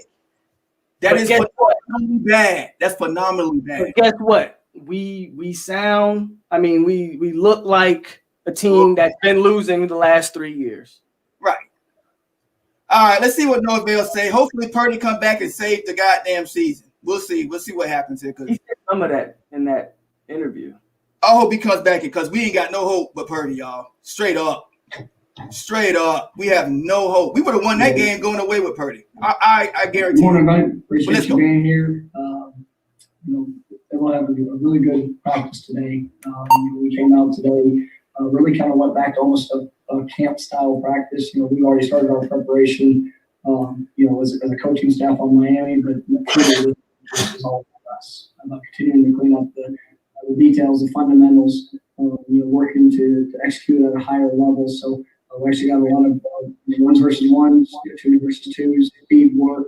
I thought our guys came up and competed with real purpose. So probably one of our better days that we've had, in practice from start to finish. And just continuing to emphasize the same things. We're not focused on our improvement. Making sure that we clean up some of the details that cost us here this past Saturday, and truly trying to learn from the experience. And I like the guys' mindset from Sunday night. Yesterday was an off day, but a lot of guys were coming up into the office and just seeing them around. They understand the investment that it takes, and we talk a lot about what you can do. The challenge the team is what will we do? And we all know DJ. We all knew he was making an incredible investment, and that's what we're pushing for in every practice. This happens every year, y'all. Arguing between the fans. Us fans don't even see what's going on around. We losing so much that we're getting stupid. See, we arguing with each other, and we should be Mike, after putting the reviewing frustration film, towards the program. what was your assessment of the I've been offensive seeing it line for 4 compared to what years. your expectations were? We fight each other. I thought the guys as a whole. What's up, man? They're coming, and I'll say that there were some mistakes, some things that showed up. I thought early, coming out, I thought they did a nice job those first few series consistently in their pass protection of what they were doing. We were able to create some run lanes. I thought that was really evident throughout the course of the game. I thought that we did some nice things, but we would have whether it was a mistake here, a mistake there. Everything has to work together, and I thought that's the biggest thing we're gonna have to continue to work on is this consistency. It was unfortunate throughout the game we ended up playing 5 different same old speech with those guys. It was guys that had to move out to positions where they hadn't repped. We went in the game and we were Robert Scott and Tommy Schrader were unavailable for the game. And those were 2 guys that we were, I've been counting on, within the depth of that top group. And so, of course, guys have to move around to different positions that maybe they haven't got as many reps on, at. And I mean, it's just some of those things showed up. But I think that you see the potential. It kind of goes back Purdy to playing next week, next game, coach. We do, and we just have to continue to work.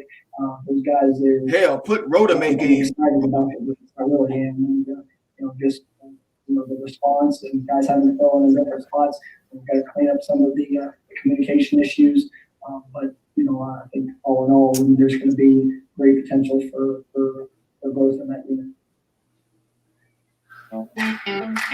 Pinnacle Studio is used by video editors across all. Hey, Jason, see, that's the problem. Who brought up race one time, Jason? Only you brought it up. Why you, Jason?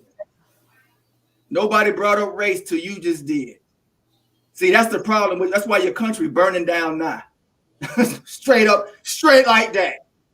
Straight like that. I'm just gonna say it. I don't even give a damn. I'm not in the mood today, as y'all can see. Straight like that. Straight off. Hey, Coach, given the way the offseason played out and obviously the adjustment in the schedule, is it now looking at it as an advantage to have the offseason and allow you guys to focus on sick of that business. The game plan for a game against Sam? You know, I mean, it's there's benefits in both, and the thing with how we needed to play a game. We needed to see some of the things that showed up. I thought we got off to a good start. We want to experience a couple different delays. We had some guys that went down, some guys that had to step up. I guess one of the big fears, and we talked about it last week, was just in those critical moments, are we going to be able to maintain the focus and the consistency throughout the course of the game to put ourselves in a position to be successful. And, we had some moments where we weren't able to do that. And, we got some plays out there on the field. We've missed some opportunities. Kano probably be back, Van. It is now a great lesson. What's up, Van? To be learned for everybody. This is where we are. You better win this next game, Coach. All the belief in the better. Coach Norvell, I already said I already said game one was the most important game of your life. You got kind of like a second opportunity here to kind of salvage some sort of class. This game right here is your second. This is the only game that matters on your whole schedule. Straight up. So you better win this next game or the Florida State fans are coming. Ain't nothing I can do about it. I don't think you're going to win it, but. Ain't nothing I can do about it, Coach. They coming.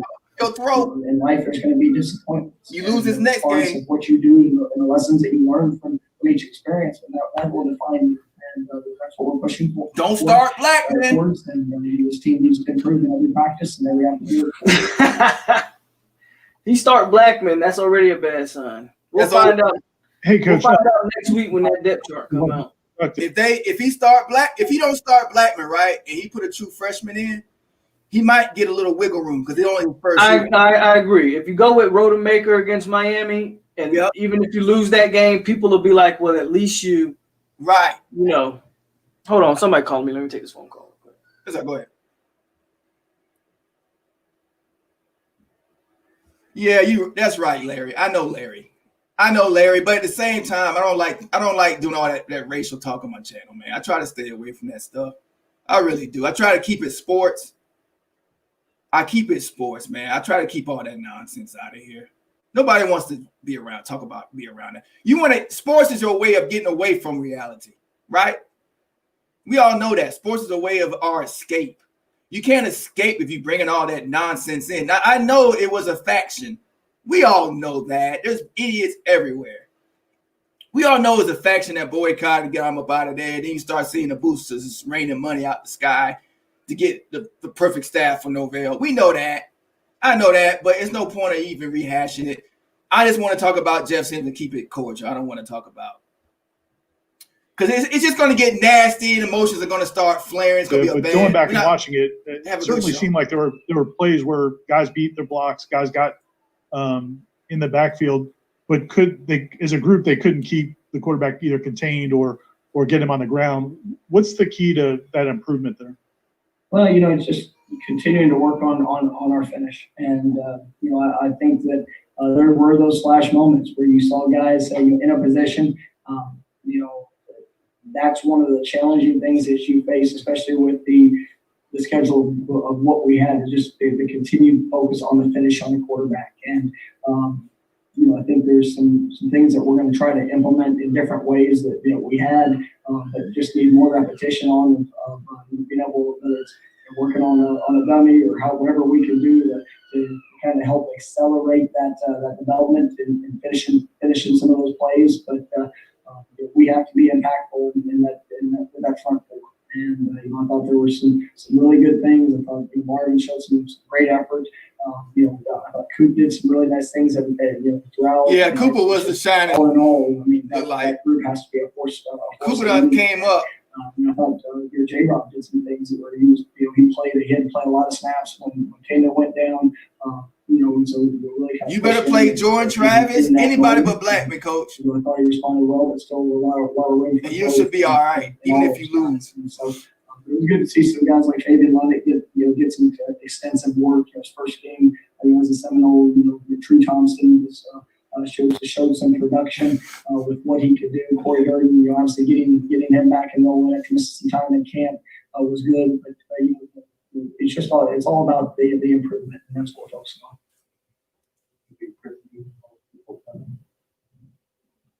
Coach, you mentioned Joshua Kando. How is he? Is there a prognosis on him? Also, Devontae Love Taylor came back in after he got banged up, then asked to come out after he was limping. Just wondering what his prognosis might be. I'm go ahead. Yeah, we're prognosis on Kando. Something we're going to continue to evaluate. Here, day to day, next week or so. Hopefully, that is one thing that you watching that can kind of allow for guys to get a little extra time to heal up. And with a few guys on the line that were out today, we will just continue with treatment. A lot of people did, Rose. We do have a little bit of time, but it was a positive. He coming back. He'll be back. He got 2 weeks. We should be all right for Miami. We should be healthy for Miami and get hurt. Everybody get hurt again in the game or something. But we should. God, the whole line hurt. How'd that happen? Mike, is there a way that you can confirm whether DJ Matthews is in the portable? Who cares? Yes. Who cares? Okay. And did that come as a surprise to you? Who cares? No. Something they trying to go through transition. A bust.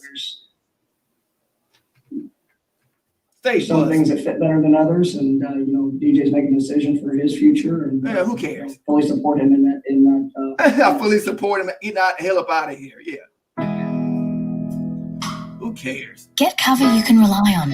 I kind of care about the Bolden. The Bolden kind of gets to me because that shows me like it's an exit. Mike, now that you've been able to go back, watch film, curious to get your thoughts on the quarterback play, both from James Blackman and then got to see Jordan Travis in there a little bit too. How did both of those guys do? Yeah, Rose, he started smiling. It looked like he was happy DJ transferring, don't it? It looked like he was happy.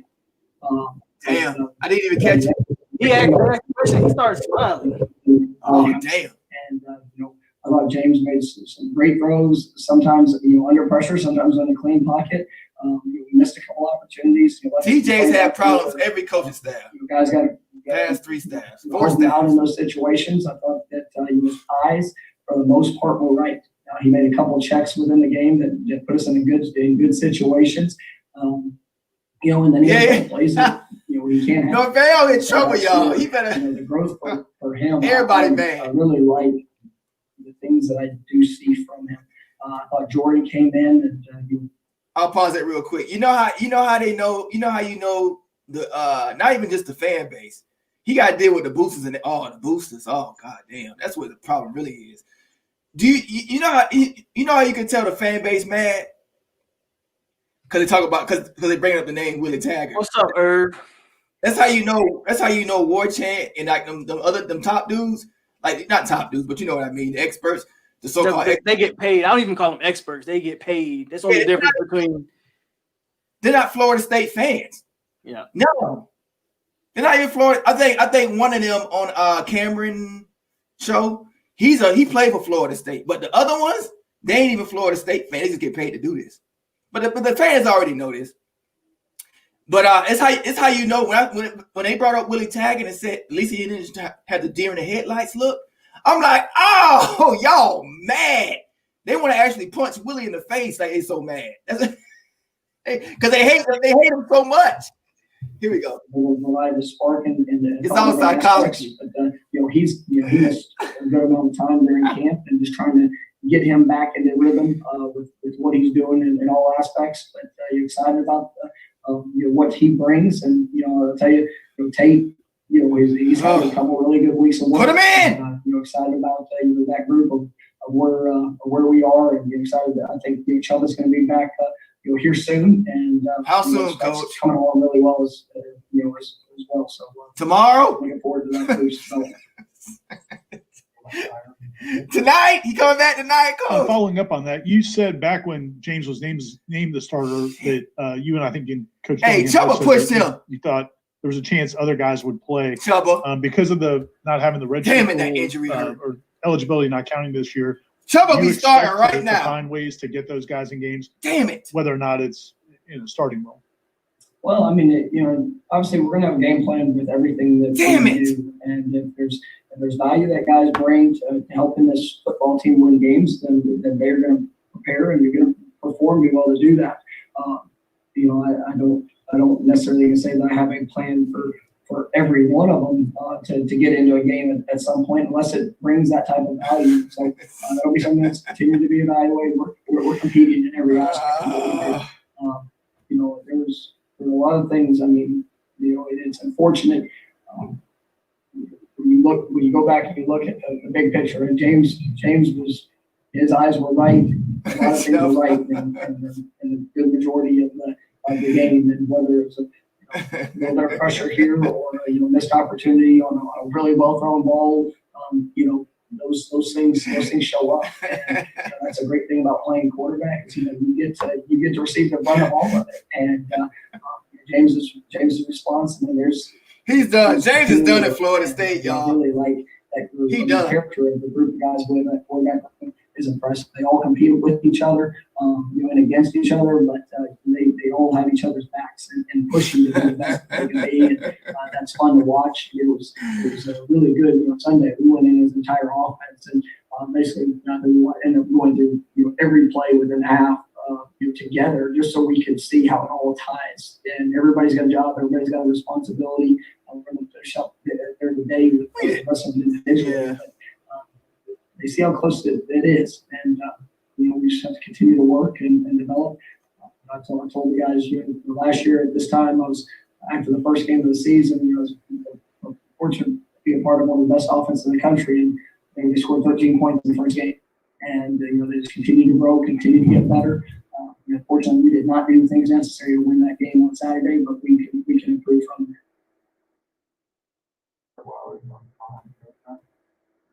there. We saw, especially early in the game, the running backs get involved a lot, especially in the passing game.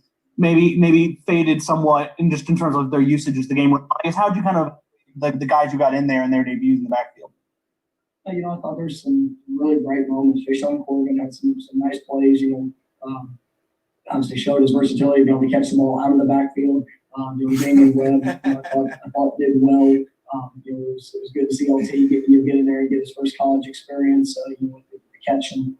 I think he had a run or two, but I think those guys' roles are going to expand. We have some of the other freshman backs that I do believe can help impact this team as the season goes. Some in special teams, maybe some. Not an offensive line. We have an offensive line coach. Excited about that group being able to get that first game under their belt. There's things we do need to improve in. Sometimes playing without the ball in our hands and protections and different things like that. But it's a hard-working group, and they get definitely the right mindset. I like the country. We're gonna start talking about Chris Ricks in there. I'll be damned. Coach, something. Hey, they was crying. They was crying in that locker room. I promise y'all, they was crying.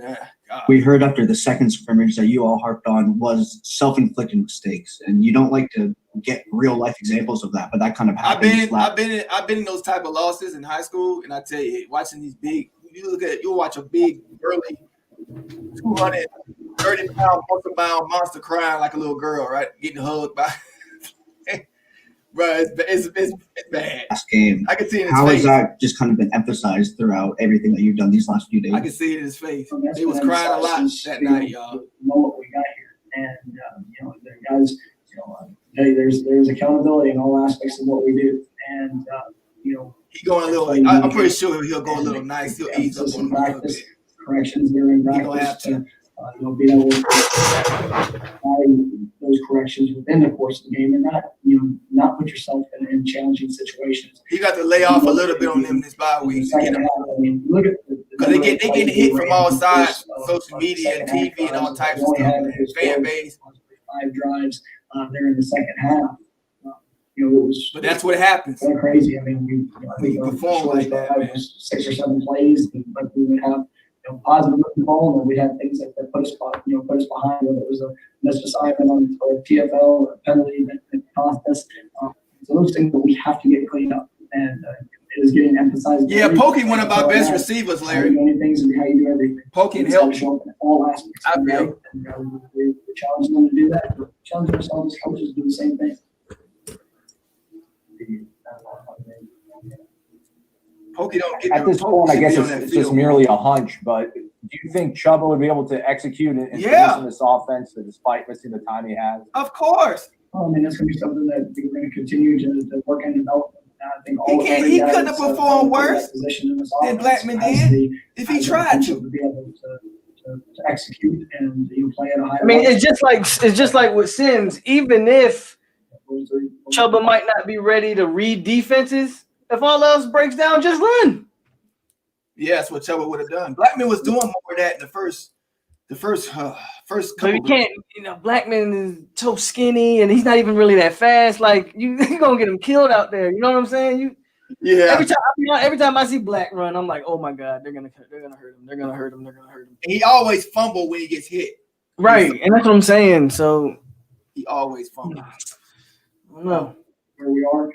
I'm excited. It's only got like about 4 minutes. All of them, obviously, with Chuba missing some time. Throw him in. He's gonna have to get those real life reps in practice. Win. Continue to get caught up with the speed of the game. But talking about his potential, and we also the potential of the 3 other guys in the room.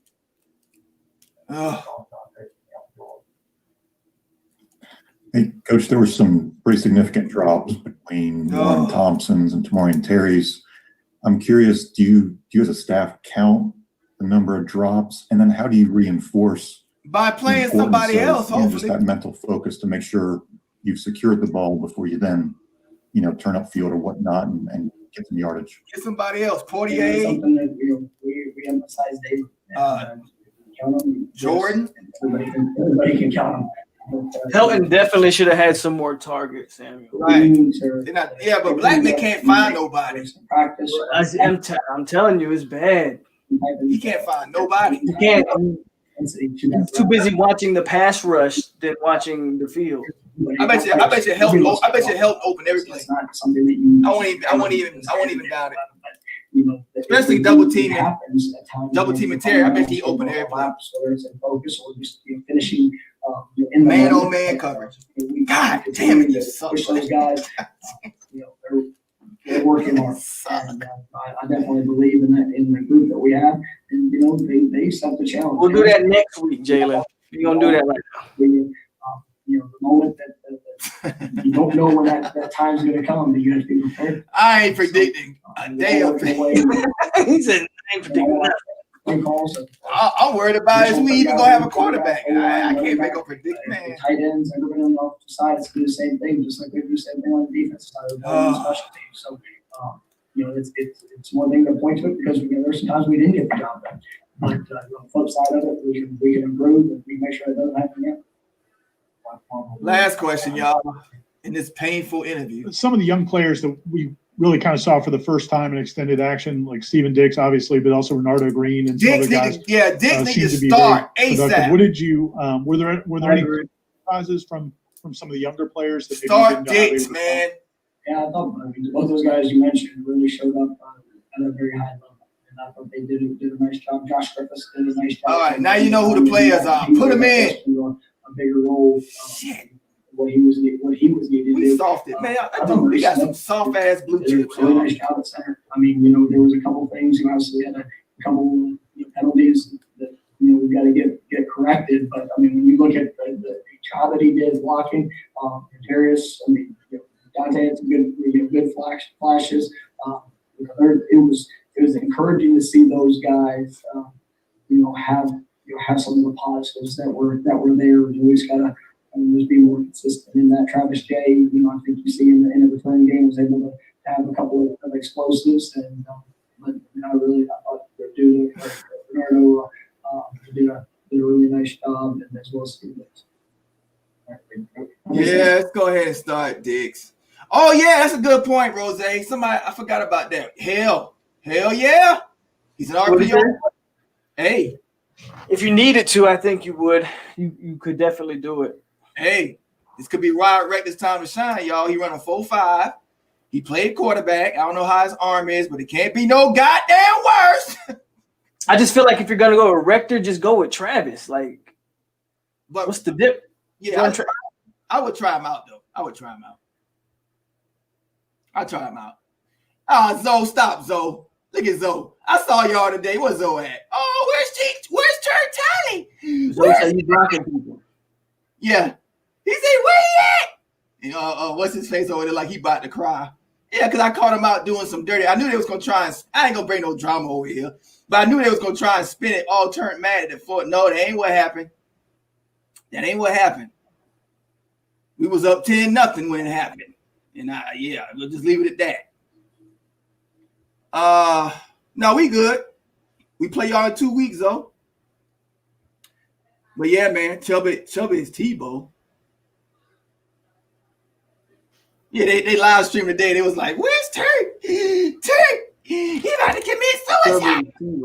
Man, nobody care. No, I mean, I'm not a fan of Tebow, but hell, it's his college career. You can't deny it.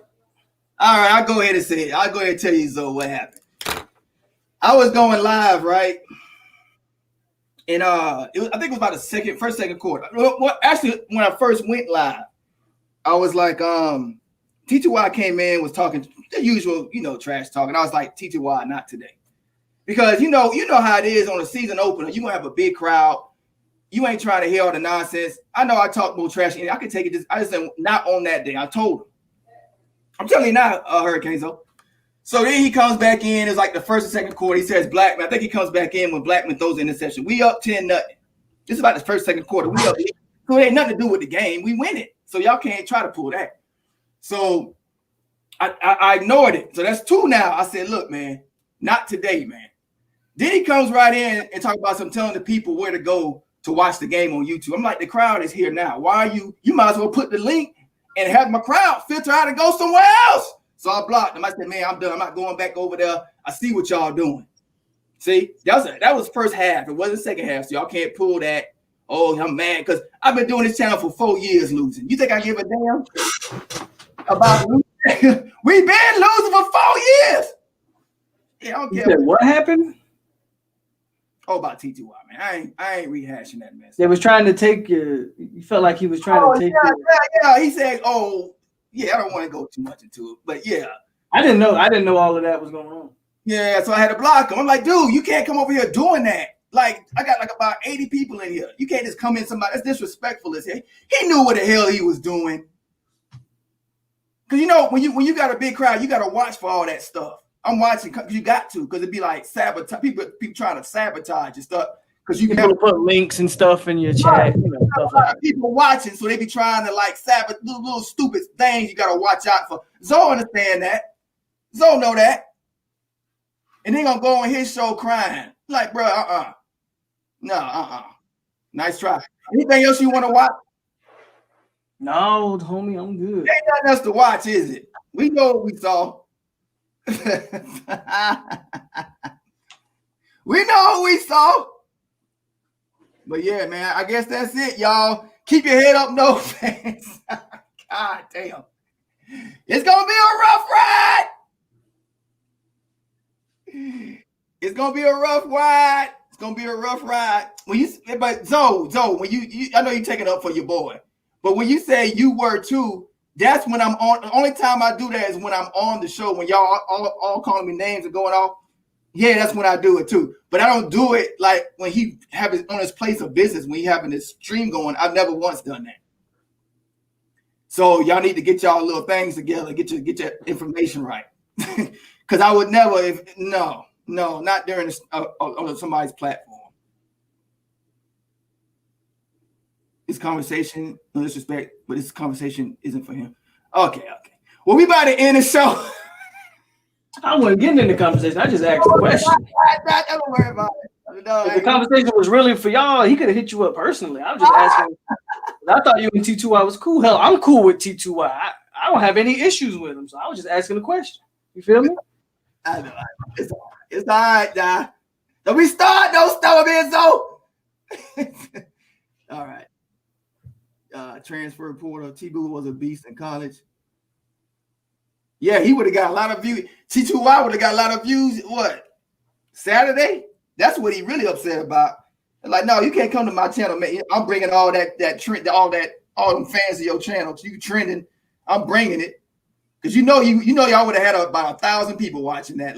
What? Oh, let's watch TURNTTALLY cry. Y'all would have had 1,000 people watching that. That's what I'm talking about. I'll take Tebow. If you're gonna get Tebow in college, yeah, I'll take that all day. Tebow. I just responded to one of the comments. Oh, it's all right.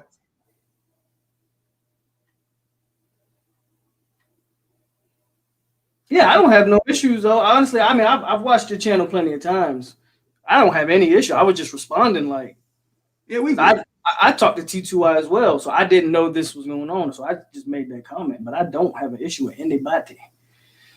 I don't like all that drama.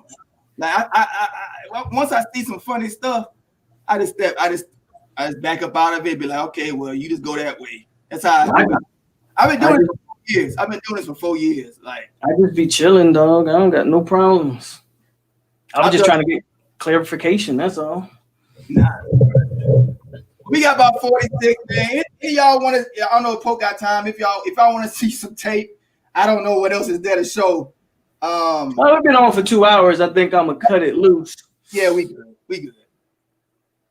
All right, y'all. Make sure y'all leave that like. It was a good show. We a lot of venting going on. Yeah, we need it. We need it, man. A lot of venting going on in the chat on the channel. We about to turn into Miami. The fans getting scared. Jalen said, "What would you take, Justin?" Of course, I take, bro. Why would I not take Justin Fields right now? Come on, man. Man, I take that quarterback. I take Jordan Travis. Even after that, yeah, I'm about to say I take Jordan Travis right now. He on the team. Should be a legit option. So at this point, we take anybody over Black. I'd rather see Rector. I think that's not gonna happen. But I'd rather see what Rector can do. The dude weigh about 200 pounds and run a 4.5, strong as hell. I don't know how his arm is, but damn, we don't know how Jordan Travis' arm is. But I think it might be too late because he trained as a tight end. So it's more than likely we're gonna see either Travis, Rodemaker. I think in this order: Travis, Rodemaker. Damn, that's it. And Purdy. Purdy's the least likely because of the injury. That's a long shot that we all praying for, but I don't see that happening. But I think it'll be Jordan. I think Jordan Travis will be taking the first snaps and kind of like to see what they can do on the field. And then if he doesn't perform, then I think Rodemaker. And I think that's about it. That's our options right now. So Blackman got us again, y'all. That's the only thing, Island Boy. That's the only thing I don't want to see. I know Travis J is this athlete, but he can't play everywhere on the field, man. We gotta stop with that. We can't put Travis J kick return, punt return, safety, corner, quarterback, water boy. Like, damn. That boy got to breathe a little bit. No, we good. We good. Well, leave a like. Oh, yeah. I'm forgetting it. See, my week all messed up. All right, I got a video coming out tomorrow. Matter of fact, make sure to check it out, y'all. It's gonna be funny as hell. All y'all will be able to, all of us need to laugh. And trust me, I'm gonna make y'all laugh. That's what I'm here for, right? We've been a joke of the nation for 4 years, and I make y'all feel good, don't I? That's why y'all here. I got some funny stuff for you. I'm gonna write up. I got the jokes ready to go. I'm gonna write it up. I'm making the video today. Look out for it tomorrow. It's gonna be a blast. But hey, what can you do? And I got Tomahawk City Thursday, and then Friday. No, not Friday. Well, maybe we might do it Saturday now because we don't have a game with Van at 7 p.m. and then Polk, and then and I will be going live. Florida State, Miami. I won't be going. That's a prime time game, so you should be awake for that one. Oh yeah, 10:30. Yeah. I'll be 10. It's about 10:30 in the morning over here, so I'll be good. I'll be nice and fresh. You were hurting that. You were hurting Saturday. Yeah, but you know what? It wasn't really about if I was hurt the whole day because my sleep was messed up. Even when I got that's what I'm saying. I was stupid. But at the same time, I'll tell you this though: if we would have won that game, it wouldn't have mattered. Because what happened was wide awake. Right, because I was energized, excited about, college football's back. And I was tired because of the freaking rain delays. So I'm just getting sucked. I've been up since 2 a.m. I'm just getting drained out of energy. Thanks, Larry. And then as soon as we lost, that just deflated me because I wanted to drink after the victory. I wanted to have a victory party. It's gonna be packed. The house would have been packed. But I was like, man, I said, bro, all right, man. I ain't smoking, I ain't drinking nothing. We lost. Yeah. So I was deflated. All my juice was out. I'm like, man, ain't no point in staying online when I ain't got no energy to give the people. It's like, man, bye, y'all. I'm gonna go outside and try to forget about it and go to the park with the kids or something. Oh, it's all right. So I be buffering. The computer can't keep up with my energy, man. See? But yeah, man, we good, y'all. Well, we're not really good. We gonna see. Norvell better win this next game. He better win this next game. He said we need to go to the wing tee. We better win it. Hey, with the way the receivers catch it. Hey, I wouldn't be against it, man. Hey, the way the receivers catch it. God damn, man. This is crazy. Might as well go to the triple option. Put Jordan Travis at quarterback and go triple option. The hell this will fix it. I think this will fix the offense. I can kind of see Norvell. Norvell's going to have to do this. Make Terry your number 1. Keyshawn your number 2, man. And your number 3, Cam McDonald. But the quarterback, that would solve a lot of issues. But the quarterback, you got to change that. You change the quarterback, and I say he put those 3 receivers in the game and make Keyshawn a second option.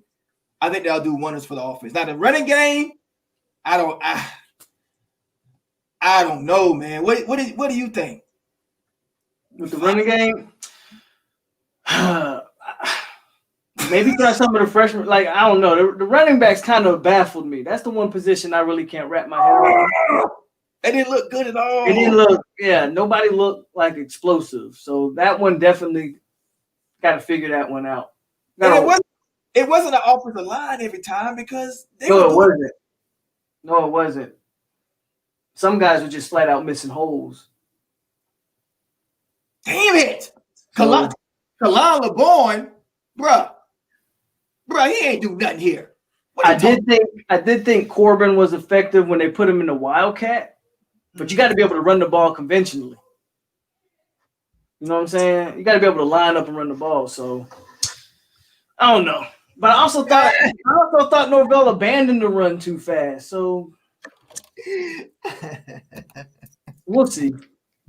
We'll see, y'all. Keep your head up, y'all. Keep your head up. I'm not going nowhere. You know I ain't going nowhere. I never do. I'm right here taking the blows for it. Hey, y'all think I'm taking blows? You know how my face is trending with Florida State, y'all. You think y'all getting blows? Huh? All right. Peace out, y'all. Thanks for watching. That's all we got. All right. That's all we got. Yeah, that's all we got. I figured it would be kind of I'm surprised it went 2 hours. It went 2.5. I'm surprised it went that long. All right, y'all. Hopefully we get a win, y'all. We got 2 weeks to sit and wait. Let's go and watch. I guess we go and watch to see what I'll be watching mine. We'll see what Miami do against Louisville. Yeah, I'll be watching that game to see what, because now you're gonna see what they really about. Now they playing a Power 5. I agree, Rose. I know. Philly looked pretty solid, but he only touched the ball once on a screen pass. So I usually get 30 or 40 anyways, though. This ain't a lot. I usually get about 30, 35. This ain't a lot. It would be if we won that game. That's why I'm upset, man. The boost is upset because when you invest in a team and they don't perform, you ain't gonna perform.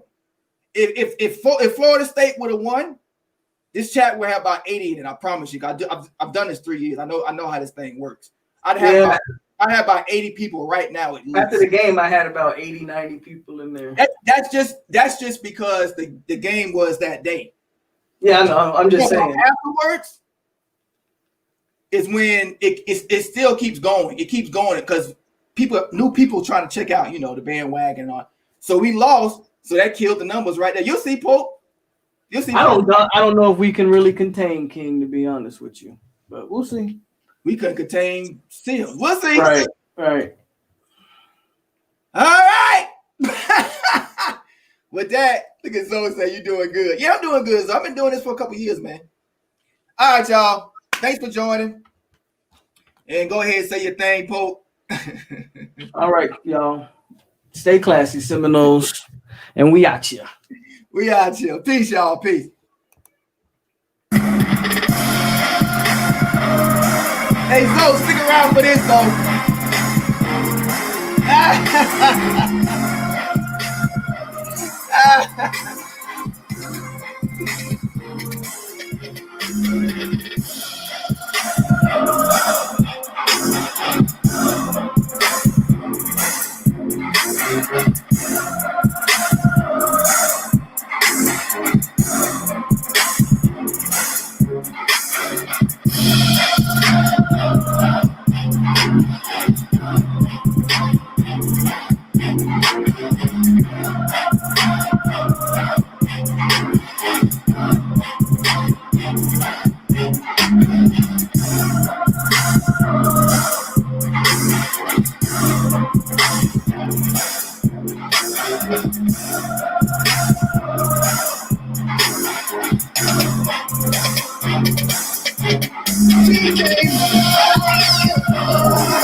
This is a heat.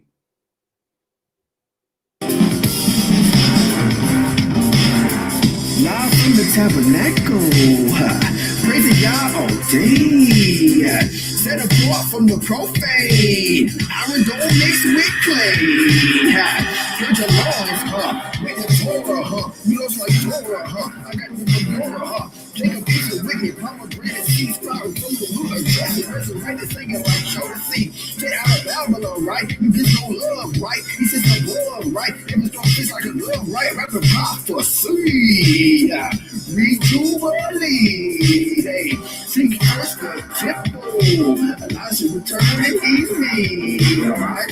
Sound the trumpet, and it be funky. I'm going to show you how to do it, little riding on the donkey. Observe the Sabbath day, but Jerusalem when you pray, worship him alone, now you Messiah in the zone. I love the Father. I love the Father. His name Yahweh, Almighty Heavenly Power. Got my footsteps, touches my heart. Bless me with some understanding. The cops leave me to drop. The cops flash. The baptism of the soul rock. The prophesying the collapse of Esau. I do this for the elected Jerusalem. Pump past getting high in the tents of Shem. Genesis, Deuteronomy, Exodus, Jeremiah, Ecclesiastes. Moshe with me. Resurrection creed. 1, 2, 3. King David for president. Smoking George Green Blues. Yasharal is my resident. Hey, ain't y'all trust. King David for president. I'm smoking George Green Blues. Yasharal is my resident. We hollered at the island. What's up? I just a curtain. It's made of purple. Ooh. He told me worship only him. Like ties me in the pool. Let's go. Get some serenity. My standing for inner peace. I'll hide him under my command. Bob your head with me. Alright, earn my stripes. Day and night. Shit, I'm the first overfishing. I'm cocaine made like light. Don't deal with funny. Who gon' stop me? God, King David, a 1,000,000,000-foot tower. Yahweh is my power. You bring in that heat, cause it's on the beat. You tell my name, only take of a flame. Even tonight, I'm speaking the clock, feeding the clock. There's so much water, you gon' need a mob. Okay? Resurrection screaming, no peace. Somebody better call police. The world mocking Yahweh, all that gon' cease. I redo Deuteronomy for my favorite tree. We smoking George Green.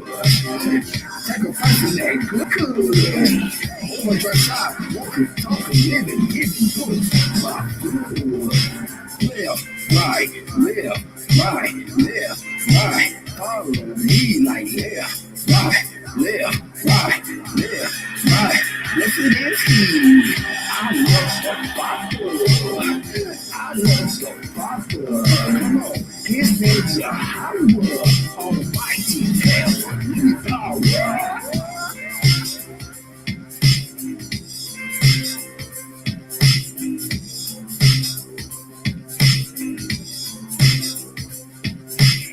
King David for president, smoking George Green, Yasharal is my resident, hey, ain't y'all trust.